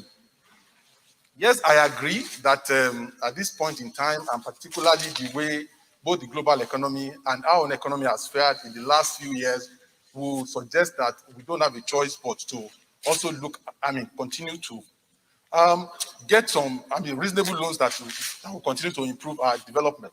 But however, I think that part of what I think we should concern ourselves with, and particularly based on the presentation here, and some of the observations, particularly during the committee meeting, is how do we moderate the deficit? Some of the things that came out very clearly at the committee stage, which I would like to latch on here, is the fact that most of the revenue-generating agencies of government, we still need to push them for them to maximize their capacity to continue to generate revenue. And I will try and give some examples. Number one of the major revenue earners for this country, like we all know, is oil. Now, if we look at what is happening today, as the world is getting relaxed based on the discovery of the vaccine and all of that, even OPEC is increasing the world output in terms of quota. But what do we find? Our own oil agency here is still falling short of even the capacity that they have. They have an average capacity, as it has been analyzed in this report, of 2.5 million barrels on a daily basis. But even based on the existing quota, they are still falling short. And what ordinarily, if you look, part of what what we deduce is that we still lose average of about 114 or above 100,000 barrels of oil in a day. If you extrapolate that in a year, you are talking of over 40 million barrels. That is in excess of ₦1 trillion. Those are revenues that can moderate the deficit, and those are revenues that can also even improve our capacity to repay debt. That is on one side. You have other agencies of government. The national, the NCC, the presentation they had to us, if we look at it, I'm not sure their capacity as to what they are likely to do in 2022 has been factored here. Those are areas where we can enhance our revenue. So my own contribution would be that if we look at the recommendation 15, which which specifically said that the proposed budget of the government-owned enterprises should be reviewed upward to show reflection of their capacities to generate more revenue. I think it sounds to me very generic. I think that this chamber should mandate the Committee on Finance to still sit down with these agencies in order to see how we can enhance their budget in terms of revenue, so that our ability to reduce our deficit and continue to show our ability to repay even the loans that we are contracting will be seriously moderated. That would be my contribution, Mr. President. Senator Aishatu Dairo Ahmed. Thank you, Mr. President, our distinguished colleagues. Aisha Dairo Ahmed Binani, representing Adamawa Central. Mr. President, I will follow suit like the other speakers to commend the Joint Committee for a job well done, and specifically to commend the Finance Committee, because in a long time, the federal government independent revenue has never been over and above what has always been assumed estimated. But in this January, for January 2021 to January to May 2021, the pro rata was 442.46 billion, but we are able to realize 487.01 billion, which is stated in the MTF that was given to us. So if the trend continues, certainly by the end of by December, we will be able to realize over 1 trillion. So I'm commending that Committee on Finance for that. Having said that, Mr. President, distinguished colleagues, the MTF, just like the previous speaker said, is the bedrock for all our budget. And all this deficit that we are talking about, the major issue here, Mr. President, there are some fiscal items that are not budgeted for in the budget, but you see that those items are being serviced. So definitely the budget of the country will definitely run into trouble. Just like what the chairman of the committee said, that there was 189.93 billion that was a deduction from the oil and gas. And he said this is mainly attributed to the petroleum subsidy cost, which was not provided for in the 2021 budget. That is not just the only item, Mr. President. If you look through the MTF, you will realize that there is another item called ways and means, interest on ways and means. It's not even the principal, but the interest on ways and means. In 2020, that interest on ways and means, January through to December, huge sum of money was paid on that respect, almost to 1 trillion. That's over 912 billion. And that was not budgeted for in the budget. It wasn't captured in the budget. So they had to now source the money from the appropriated physical items and then pay for it. As if that was not enough, Mr. President, in 2021, January to May, just 5 months, about 480.52 billion naira was also paid for ways and interest on ways and means. If that is the interest, what is the principal? We will need to know what is the principal. This is just 5 months. So the meaning is that before we get to December, we'll be talking about trillions paying just an interest. So we need somebody to come and explain to us what is the principle that we are paying this interest on. So with this alone, this is just one of the components, Mr. President. There are some like that. So if we are not strict with our budget, certainly we will always run into problems. This deficit will always surface. But this item, we need somebody from CBN to come and explain to us what is this waste and what is this interest on waste, and it's very, very important. And I want to ask the chairman of the Committee on Finance, if this, if they are paying operating surplus on this, or are they exempted? If they are paying, let us know. And if they are exempted, let us know. And another thing is that the GOCs, the Committee on Finance, we need the GOCs the operating surplus should be detailed in accordance with the agencies, so that the non-performing agencies should not be hiding under the performing ones, because each time it comes as GOCs, then you now see the amount. I think the dollar to naira something, Mr. Senator Nala has already spoken on that. To this end, I wish to state that we must try as much as possible to see that the budget is funded according to the way it is appropriated, because anything short of that, all this payment outside the budget is violating the Appropriation Act. Lastly, Mr. President, I want to commend the Ministry of Finance and Budget, because at least the MTF, by the day, every year, they are making it more and more comprehensive compared to the previous years. But I would also want to urge that henceforth, detailed estimates should always be provided in the MTF for oil component, for oil deduction component, oil subsidy, debt services, ways and means. Let us have it detailed captured. And also, if it's possible, we will also appreciate if they can accompany the MTF with the second quarter BIR report, that is budget implementation report, just the financial, because it will help us in analyzing the MTF. Thank you very much. Senator Ahmed Ademalero.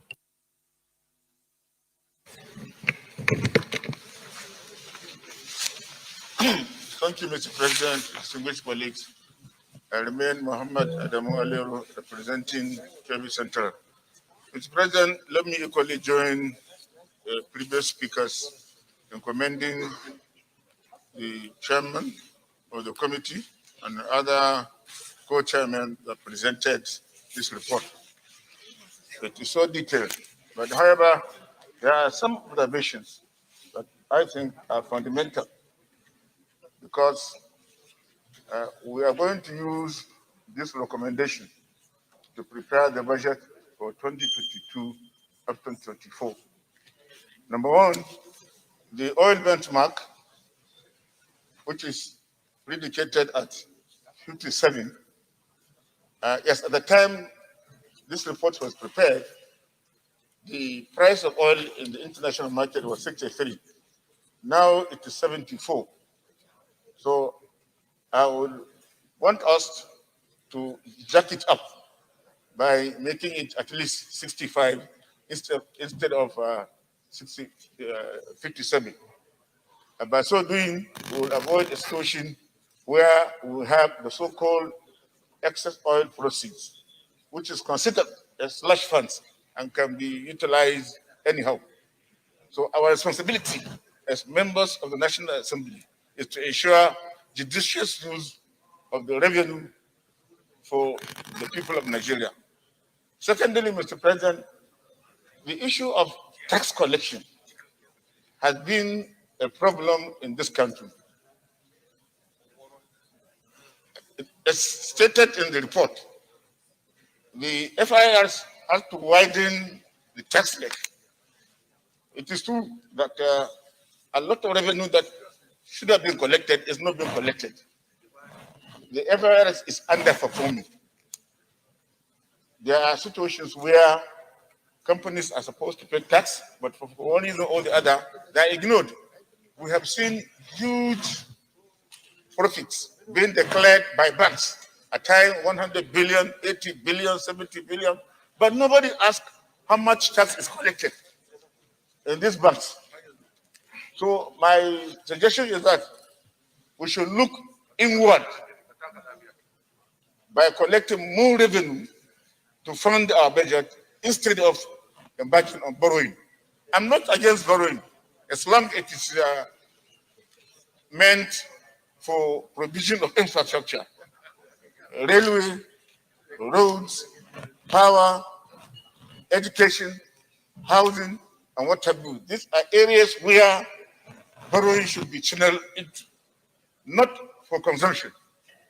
So the issue of exchange rate, as you spoke, as said by other previous speakers, it is unrealistic for us to maintain 210 naira per dollar when the parallel market is now over 500 naira. We should look into that with the view of probably merging the two markets together, but the two rates together. Thirdly, Mr. President, the issue of subsidy. It is high time for us in the parliament to consider the issue of subsidy. As said by the GMB on MFPC, the importation of PMS does not really reflect our consumption. And at one time, he even said that over 30% of what is being imported is not consumed in Nigeria. It is being smuggled out of the country.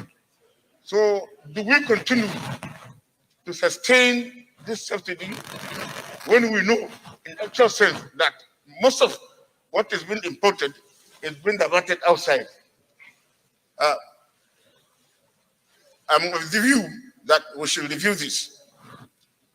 The mining sector, Mr. President, is a very important sector of the economy when we are considering diversification.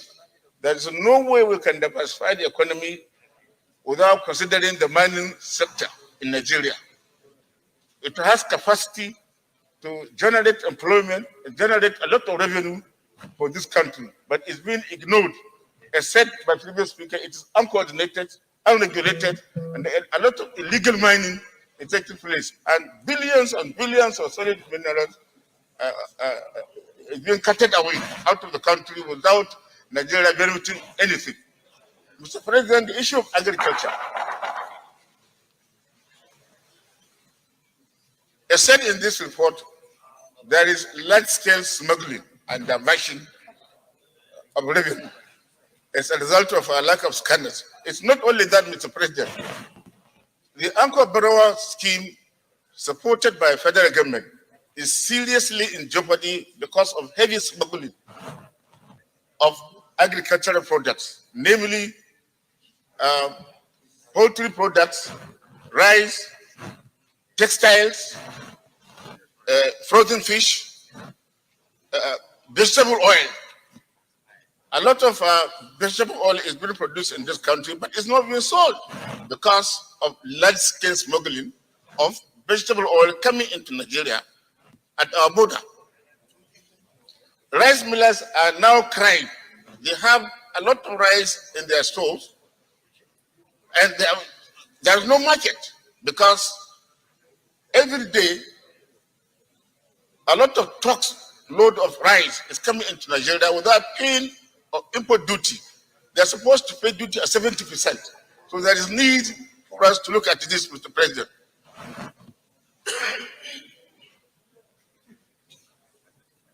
Mr. President, I come back again on the issue of tax. Telecommunication companies, cement companies are declaring huge sums of money as profits, but nobody asks how much they pay as tax. This is where the problem is. If you tax these companies enough money, if you tax them properly, there'll be enough money to pay for our obligations without necessarily borrowing. Nigeria is borrowing so much money. So there is need for us to look inward and see what we can do to collect more money and reduce borrowing. I so submit, Mr. President. Senator Albert Basi Akpan. Thank you, Mr. President. My distinguished and respected colleagues, Senator Albert Basi Akpan, Akwa Ibom Northeast. Mr. President, let me thank you and thank the leadership of this Senate for giving a sense of direction to the responsibility that the Constitution has assigned on us to discharge. For Mr. President, I believe that, like Senator Suswan and other contributors have actually stated, there appears not to be a direct correlation between the monetary policy angle and the fiscal policy, because the law allows you to use the instrument of government expenditure and taxation on the fiscal side, and of course the management of our interest rate and exchange rate, and of course money supply on the monetary side. But I believe that the Central Bank of Nigeria seems to be running on its own without really collaborating with the Minister of Finance and other related government agencies to see how we can actually strike a balance between these two instruments of managing our economy. But be that as it may be, the President, let me even commend this Senate, because it's only basically in the ninth Senate that we're actually dipping and then taking seriously the need to look into what agencies are doing as regards the operational surplus and most of the retained earnings of parastatals. But I believe that a lot still needs to be done, Mr. President. And nobody can stand here to say he's against borrowing, because of course in a period of economic depression of this nature, it is Distinguished colleagues, please clear the aisles, please. An aggressive government expenditure backed up by borrowing that can actually save or sustain the nation's economy. But Mr. President, where you have a total budget of 13 trillion, 6.2 trillion on recurrent expenditure, then 3.26 trillion on capital expenditure, and of course, personnel 4.9, and a deficit of 5-point-something trillion. It is where one is beginning to wonder, and we are worried that I hope that some of this borrowing that we are borrowing, how does it go straight into direct activity that can generate enough economic activities and also generate enough cash flow to even sustain our borrowing. So I believe that as a Senate and our various committees must equally be up and doing in terms of oversight. We can't just be passing policy instruments of this nature without backing it up by effective oversight, because we must begin to deepen our knowledge about what is actually happening in the various agencies that we are oversighting. And I'm happy that the President, of course, the PIA, the Petroleum Industry Act, is in force now. So most of those loopholes and weaknesses and leakages that we had experienced in our oil and gas sector will begin to yield positive outcomes, because I know. Please, Senator Baro Jibrin, stop disturbing Senator Ishatu and Senator Obasani. So we will begin to checkmate most of these leakages. Then we'll begin to see fruition in the coming months. But I really have hope, Mr. President, that under your leadership, this National Assembly has done a lot, and I must commend you for that. Mr. President, one recommendation that comes in and out, year in, year out, in our medium-term expenditure framework is always, if you look at findings 9, 10, and 12, is always the recurrence decimal in most of our MTEF. We keep saying that agencies that personnel costs of some agencies are out of order, that frivolous deductions and diversion of funds on the disguise from revenue on agencies. These are current decimals year in, year out. And also, of course, the many acts and shares of version 18, we say the many acts setting up the agencies of governments are not nationalistic but self-saving. I believe that it should be clear, and our Committee on Compliance should also ensure that all our relevant committees must look into the laws establishing the agencies under them. And see, okay, very soon we are bringing the amendment to the NNRA Act on the basis of it, which is also here for us to pass. And so these are things we must make sure that observation that we find in this enter should not really come up again in next extent. That's the only way we can underscore our performances as a National Assembly. I can tell you, Mr. President and Chief colleagues, for free.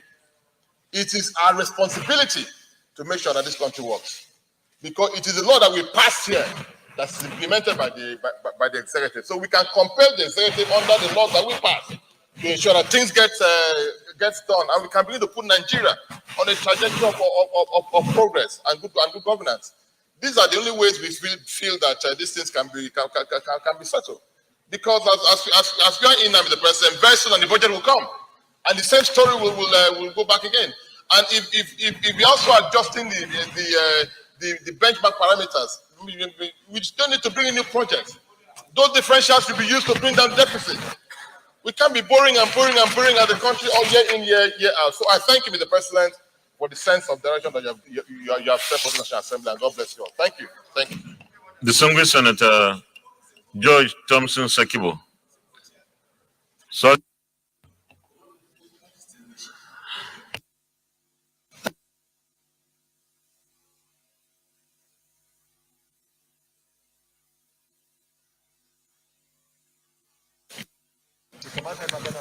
our very dear colleague who just finished making contribution. Senator Albert, you have just finished. There is a point of order against you, so take your seat and listen to the point of order. No, go back to your seat so that you listen to the point of order.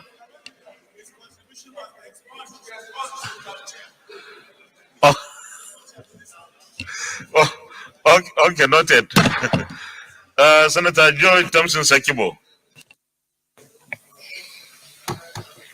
Mr. Senate President, my distinguished colleagues, I am Senator George Thompson Sakibo, Rivers East. Mr. President, just as most of my colleagues have said, I commend the chairman of the Finance Committee to bring out a document like this with this full analysis, and then reading it as if it's a national address without hiccups. I think he has done very well. What the committee has done is to put before us what they see and what they observe. It is in our hands as a Senate to agree or to disagree. So, Mr. President, I will just pick about 4 issues to discuss. The first is the issue of borrowing. Like most of my colleagues have said, I am not against borrowing. But when a particular thing becomes incessant, every year we are borrowing. 2019, it was 2.2 trillion. And then it graduated gradually to 2020. Now is 4.89 trillion. And this is 35% of the budget. That means that maybe in the next 2-3 years, if we are still in this chamber, we may be borrowing 50% of our total budget. So we have to look at it properly and see if there are things we need to do to reduce the borrowing instead of increasing it annually. And of course, as Senator Smart said, if it is borrowed and injected into physical things we are seeing with our eyes, no person will fight against it. That is the first one. The other one is this borrowing. Your Excellency, our 2020 budget pegs the petroleum product at about $50-something. Today, they are selling at $74. That is called $74. That difference, what do we do with it? Because that's a difference. If the budget came in with $50-something, and then now it is being sold at $74, that is a huge difference, over $10. And if we take that on a pro rata basis, it's going to give us so much money. I think if we ask a fundamental question on that, the use of the extra fund, I'm sure it will be able to reduce our level of borrowing. The other one is the exchange rate, sir. In 2019, it was $304 exchange rate, even though it did not stand. Last year, $375. Today, we're seeing that the proposal is $410. Maybe in the next 2, 3, 4, 5 years, it will be $1,000 naira to $1. Where are we heading to? I agree with my colleagues. We say we need to invite the CBN or the governor of Central Bank to find out his financial policies and monetary policies. And then why we can't have a steady exchange rate, at least for 2 years. When it was 304, we were all shouting as if the country is heading to a doom. Today is 410. But Mr. President, this 410 we are seeing on this paper now, it is not what is obtainable in the market, in the black market. And in the black market, I'm sure it's about 550 or maybe more. So we have problems. Now, this 410 they are talking about, who really gets it? If I want to get money, naira to dollar, can I easily get it if I apply? How long does it take? So this one is not even for the general public. It's for special or specific people or for purposes. So I think we have a fundamental problem. We need to learn from him, call him and ask him why it is happening that way. Mr. President, the issue of inflation rate of 13%, and it is recommended that we should accept it. I know this country had worked hard before and got to single digit. Now from that single digit, it is going gradually. Today is 13%. I believe the hit on this, of this 13% on our people will be tremendous, and there will be a real outcry. Now, we have also been asked to also approve it. Mr. President, budget deficit of 5.62 trillion. What is it? It is 40.2% of the budget. That is a huge number. It is 40.2% of the budget. Today, it is 40.2%. It wasn't so 2 years ago. It wasn't so last year. Now, when we approve this, what is going to happen in the next 2-3 years? Maybe the deficit will be over 50% of the budget. So we also have to look at these parameters and see how we can curtail it. And I'm saying so because it is in our power here to say no, and this is what we want, even though we don't have the power, the technical know-how actually to control the economy of the country, but we can give a direction. That's why I'm saying all this work. Mr. President, the other area that is of great concern is observation 8.8. 9.68 trillion, which is 69.24% going into recurrent expenditure. While the purpose of servicing this recurrent expenditure will take 3.26%. 23%. What am I saying? Capital project, 3.26 trillion, which is actually 3.3%. And the purpose of government is to provide for their welfare. The purpose of government is to provide infrastructure. The purpose of government is to give our people a joy, a sense of belonging by inclusiveness when carrying out, when doing out our things. And the only way they can be included, that it can be inclusiveness, is in spending for their own needs. Now today, we are going to... You may round up, please. For the current expenditure. I think we have to look inward and see whether any area we can make, block some leakages, so that the recurrent, especially the overhead expenditure, can be drastically brought down, and then add more to capital expenditure to service our people. Thank you very much.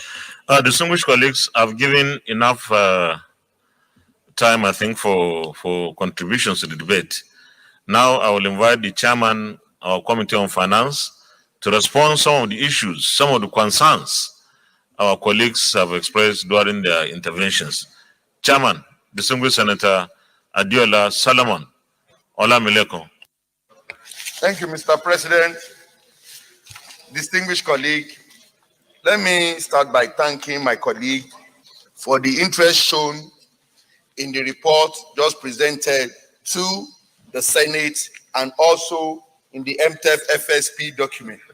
Mr. President, let me quickly start by correcting one or two issues that have been raised. Number one, on the issue of the exchange rates, the 410 rates that was proposed by the central bank, that is what the government of the day will use to execute the budget that is to be brought before, that they will be bringing before the National Assembly.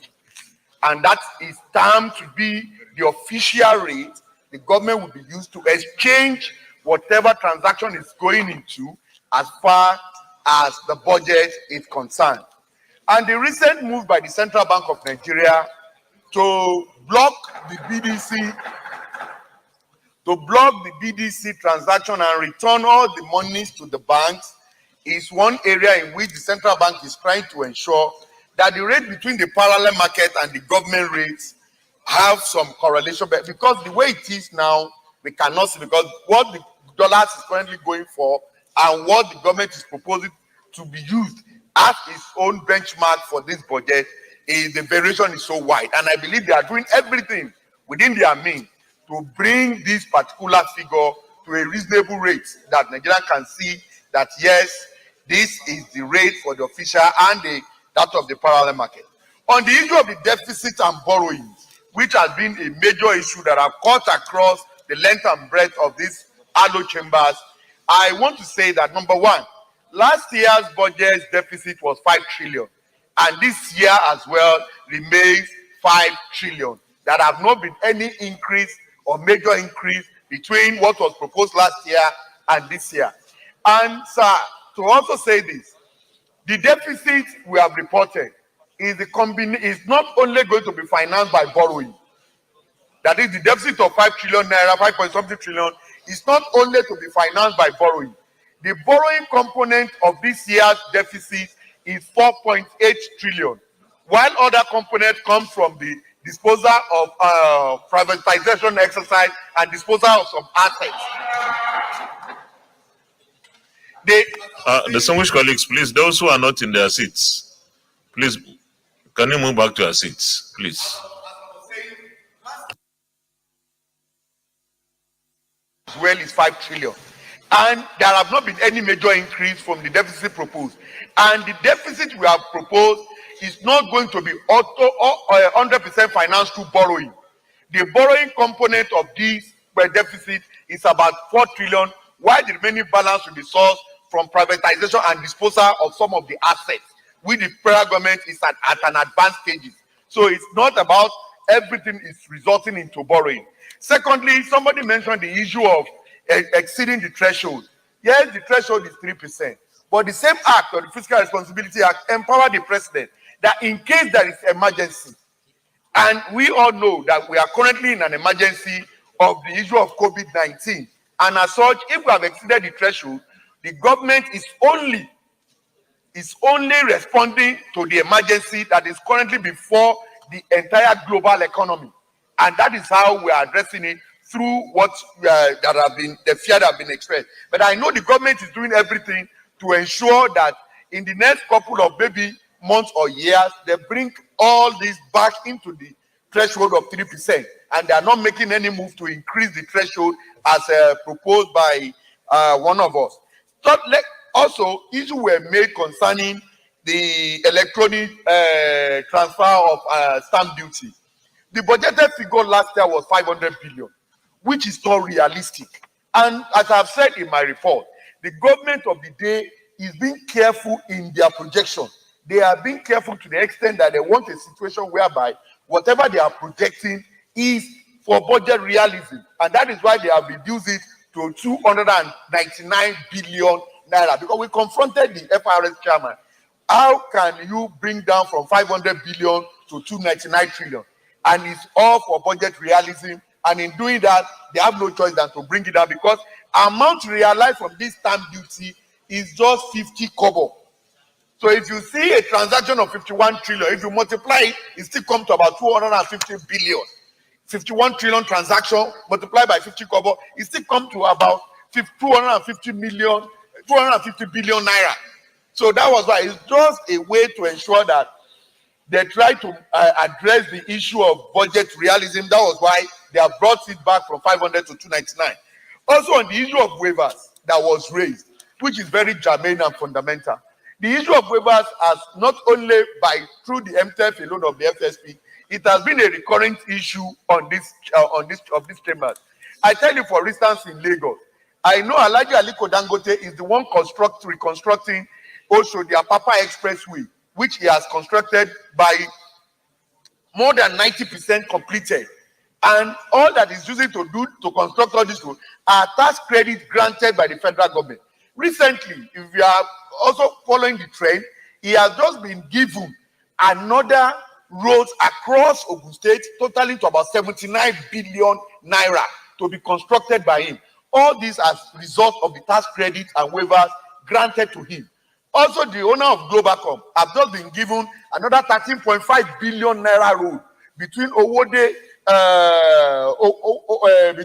Ota Owode Road to be reconstructed by him. It's still part of the tax credit which they are saying. And I quite agree with my colleague that there is need for us to know the list of those enjoying these tax credits and waivers so that we can at least for once know that, okay, we have given you tax credit, this is what you are using this money for. But for those that we have been following the trend and which the government has been coming up with their names, I can tell you for free that the tax credits are not just being given as a that, but rather is to fulfill some other infrastructural development which are priorities to federal government of Nigeria.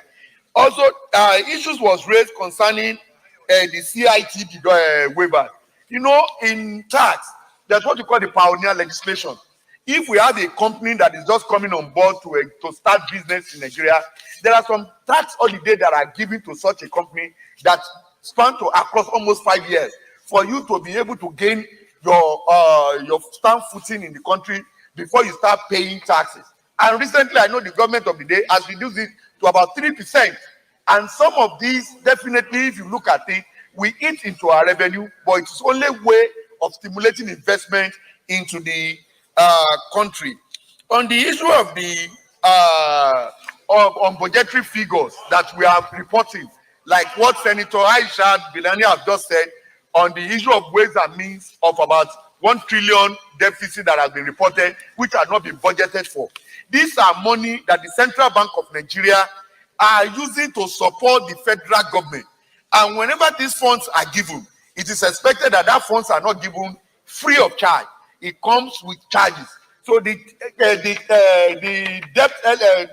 interest component of those money that are given by the central bank in funding the federal government budget is what was reported as ways and means. But I quite agree with my colleague that says that figure that we are paying such huge amount of 1 trillion and 480 billion on should be reported. But it is not a game, it is, and it can be calculated as regarding what is the percentage rate applied to this fund borrowed to the federal government. And from time to time, I know the central bank governor do come up with all of this information. And for my colleague who has said that the rate of the benchmark that was approved, that we should have gone higher, I want to say this. We are being conservative in our approach in trying not to rush to increase the benchmark.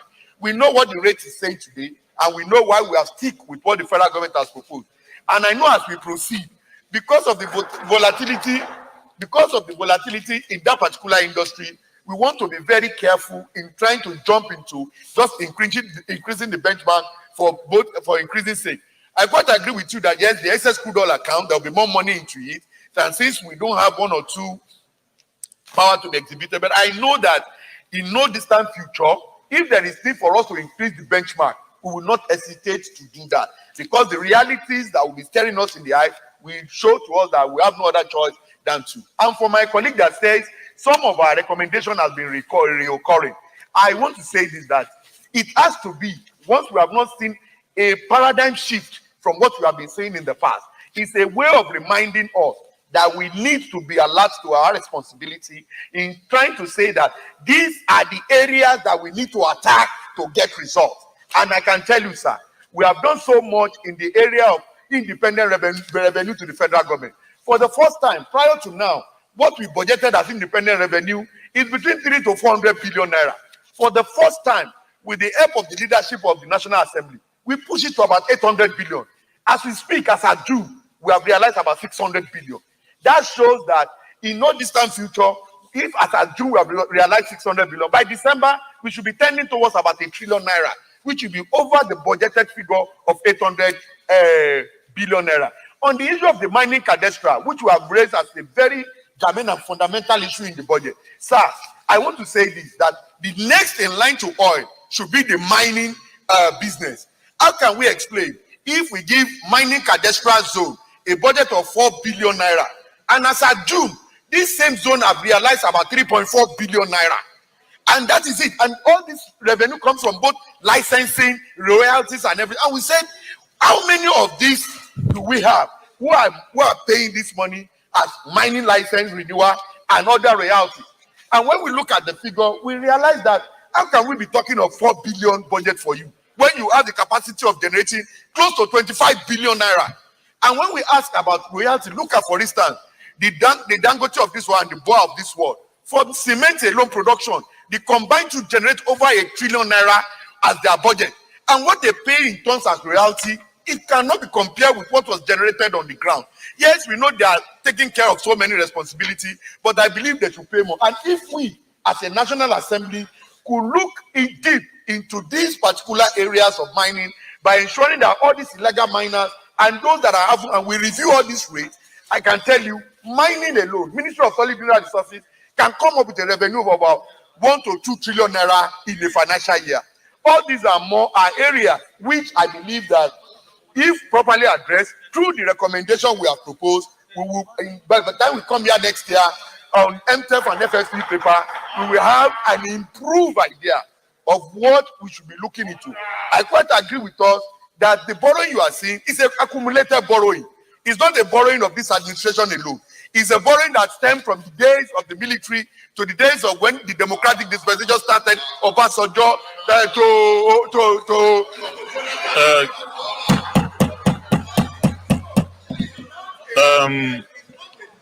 distinguished colleagues, just hold on, please. Distinguished colleagues, everyone here who spoke was listened to. Even if someone said something that someone didn't like, allow the chairman to do his job of explaining things that many of us do not understand. Chairman, go ahead. You are doing a good job. Thank you, Mr. Thank you, sir. You are in the leadership. Thank you, sir.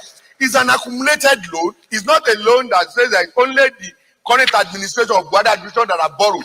It's the loan that has been borrowed by the previous administration, the Obasanjo, the Jonathan, the Yaradua of this world. And since the business of government is continuum, the president of the day has no idea to continue to pay back all this loan that has been borrowed by the previous administration.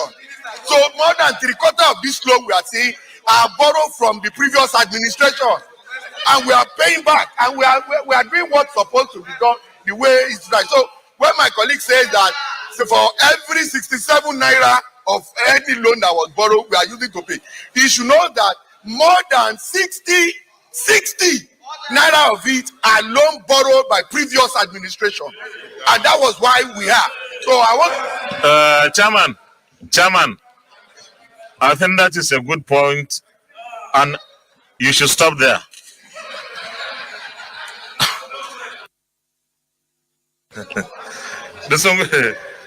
Distinguished colleagues, the purpose, before we go to the recommendation, let me join all our colleagues who commended the committee, the joint committee. It's not only Committee on Finance. Committee of Finance is only the lead committee. But I believe that this joint committee has done a wonderful job. And the delivery is fantastic. I believe that we have learned so much from the clarifications the chairman of the Joint Committee gave. But let me say this. When you don't make hay while the sun shines, this is the kind of thing you face. When we had plenty of money, we didn't prioritize the construction of infrastructure in Nigeria. We wasted our resources when we had much. Today, we realize we need to construct infrastructure because that's the only way to develop the country. Unfortunately, we don't have the kind of resources we had before. Now our options are very limited because our revenues are limited. I agree with all my colleagues who said we need to reduce borrowing. The Committee on Finance particularly has been doing a good job of ensuring that MDS, particularly GOEs, contribute more to the national coffers than they normally do. And that is why we have more resources today, more revenues, or more funds in the independent revenue contribution. So I commend the Committee on Finance for doing that. We should keep doing that. But I also agree with Senator Albert Basi Akpan for saying our committees need to do a lot of oversight. Because when we don't do the oversight, we also come here annually to listen to this kind of thing. This is not remitting funds. Committees are supposed to know how much a ministry or agency of government that the oversight receives and contributes or remit to the treasury. So we actually need to up our game in the area of oversight. One of our colleagues in his contribution mentioned that we shouldn't include the VAT. I think there is nothing wrong in continuing with VAT as part of our revenues because there is no finality in any judgment yet, and therefore we shouldn't confuse our system until there is such a very clear-cut, definite judgment by the Supreme Court. We should go ahead with VAT as part of the resources available to us. I want to also challenge Federal Revenue Service, the customs, and other major revenue collecting or generating agencies that they need to sit up. They need to bring in more revenues because we have given them all the support that is necessary.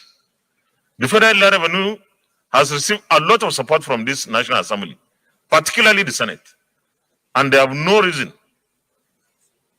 not to improve on their collection. While other agencies of government get IGRs and they don't remit, in fact, they wait for us to give them allocations or appropriations. I think it's high time our Committee on Finance and any other related committee or committees to look at those agencies that we should stop funding through the annual budget. Because what they collect is more than enough for them to operate. And in fact, they should also contribute to the national treasury. So we should look at those agencies and see which ones, because eventually you have to force them. They simply receive double ration. They collect, they don't give, and we give them, they spend. So we need to look at that. And I believe that there is also need to look at the cost of governance. There are some agencies that should not exist anymore. They were created maybe 30, 40, 50 years ago to address specific challenges. They might have achieved those challenges by solving them. They are no more relevant, but yet they are still in existence, are receiving and consuming funds that should ordinarily have gone to other agencies that are more relevant. So we need to look at the cost of governance. And finally, once again, let me commend all of us in the Senate for always working together to ensure that we guide the way the funds of the people of Nigeria is utilized. Deficit definitely is not what we like. Borrowing definitely is not what we like. But what else? Anyone who will tell us that no, we shouldn't borrow, I think we are past that stage. Like most of us spoke here, the issue is not the borrowing. The issue is what are we borrowing for? And if we are saying we are borrowing too much, it's because we are engaging in infrastructure development in so many areas. Simple. If we choose to do 1 or 2 instead of 10 infrastructures, definitely the borrowing will be less. But we are supposed to be in a hurry to develop the infrastructure of this country because this is the only way that Nigeria can be better and the economy will be bigger and, of course, provide opportunities for everyone. So while we look at the direction of borrowing, for example, we must be very strict with the way we approve if we have to. What is the interest rate, the moratorium, and other conditions attached? If they are favorable, we go with that. If they are not, then we say no. Until we get better offers, we are not going to go in that direction. But at the moment, it is not an option not to do anything, like some people will suggest. What we do is to ensure that whatever we borrow is applied and deployed directly to those projects that are given to us as priority projects. With that, we go to the recommendations on page 19. In view of these observations above, the Joint Committee hereby recommends as follows. Recommendation 1, that the daily crude oil production of 1.8 million barrels per day, 2.23 million barrels per day, and 2.22 million barrels per day for 2022, 2023, and 2024 respectively be approved in view of average 1.93 million barrels per day over the past 3 years, and the fact that a very conservative oil output benchmark has been adopted for the medium term in order to ensure greater budget realism. Those in favor of this recommendation say aye. Those against say nay.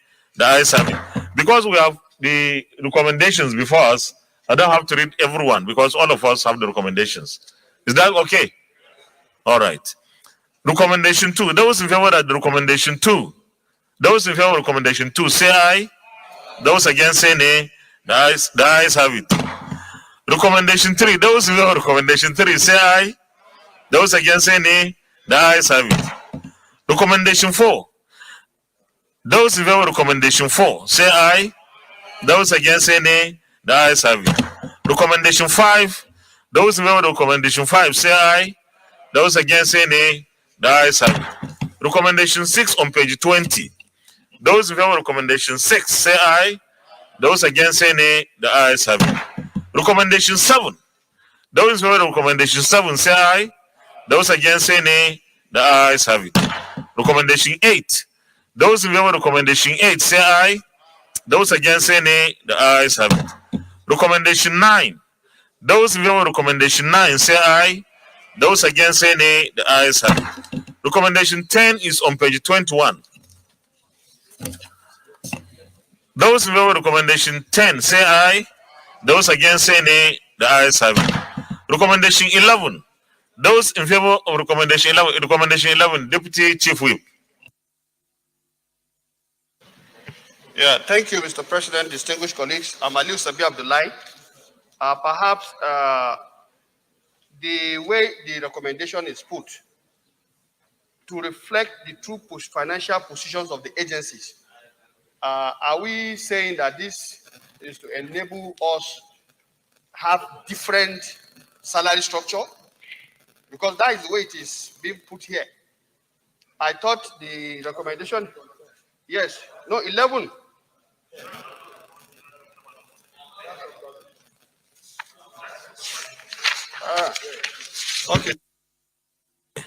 So recommendation 11, that is where we were. Those in favor of recommendation 11 say aye. Those against say nay. The ayes have it. Recommendation 12. Those in favor of recommendation 12 say aye. Those against say nay. The ayes have it. Recommendation 13. Those in favor of recommendation 13 say aye.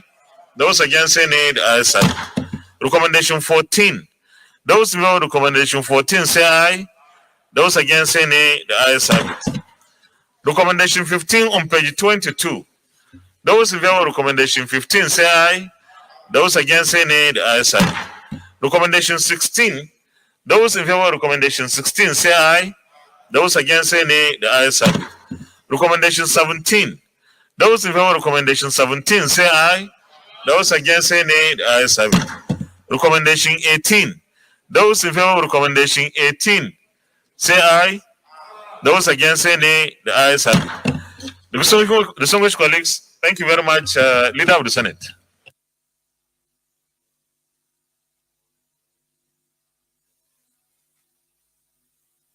Leader of the Senate.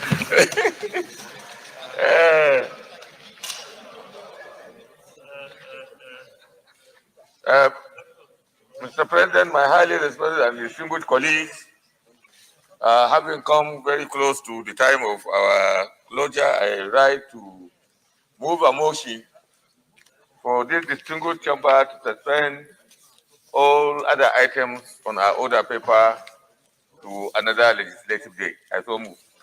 Minority Leader. Your Excellency, Mr. President, distinguished colleagues, I rise to second the motion that we do suspend all other items on our order paper till another legislative day. I so second. Distinguished colleagues, those in favor of the motion that we suspend the consideration of the remaining items in our order paper till another legislative day say aye. Those against say nay. The ayes have it. Leader of the Senate. Mr. President, my highly respected and distinguished colleagues, I rise to move another motion that this Senate adjourns until Tuesday, the 28th of September 2020, in order to enable some of our committees to continue working on Thursday to make sure that we get the bills that we are working on as fast as possible. I can recall that there are the issues that have been raised in this committee, like the reviewing of the Minerals Act of our committee on mining. Has already done a lot of work on reviewing the current legislation regarding solid minerals. So this is an opportunity for them to tidy up so that they can bring the bill for consideration and passage as early as possible. I therefore move that this Senate adjourns until the 28th day of September, which is a Tuesday. Okay, Minority. Mr. President, distinguished colleagues, I rise to second the motion that this Senate do now adjourn to Tuesday, the 28th day of September at 10 a.m. prompt. I so second. Those in favor of the motion that the Senate do adjourn till Tuesday, 28th day of September 2021 at 10 a.m. prompt say aye. Those against say nay. The ayes have it. The Senate is hereby adjourned till Tuesday, 28th day of September 2021 at 10 a.m. prompt. Thank you.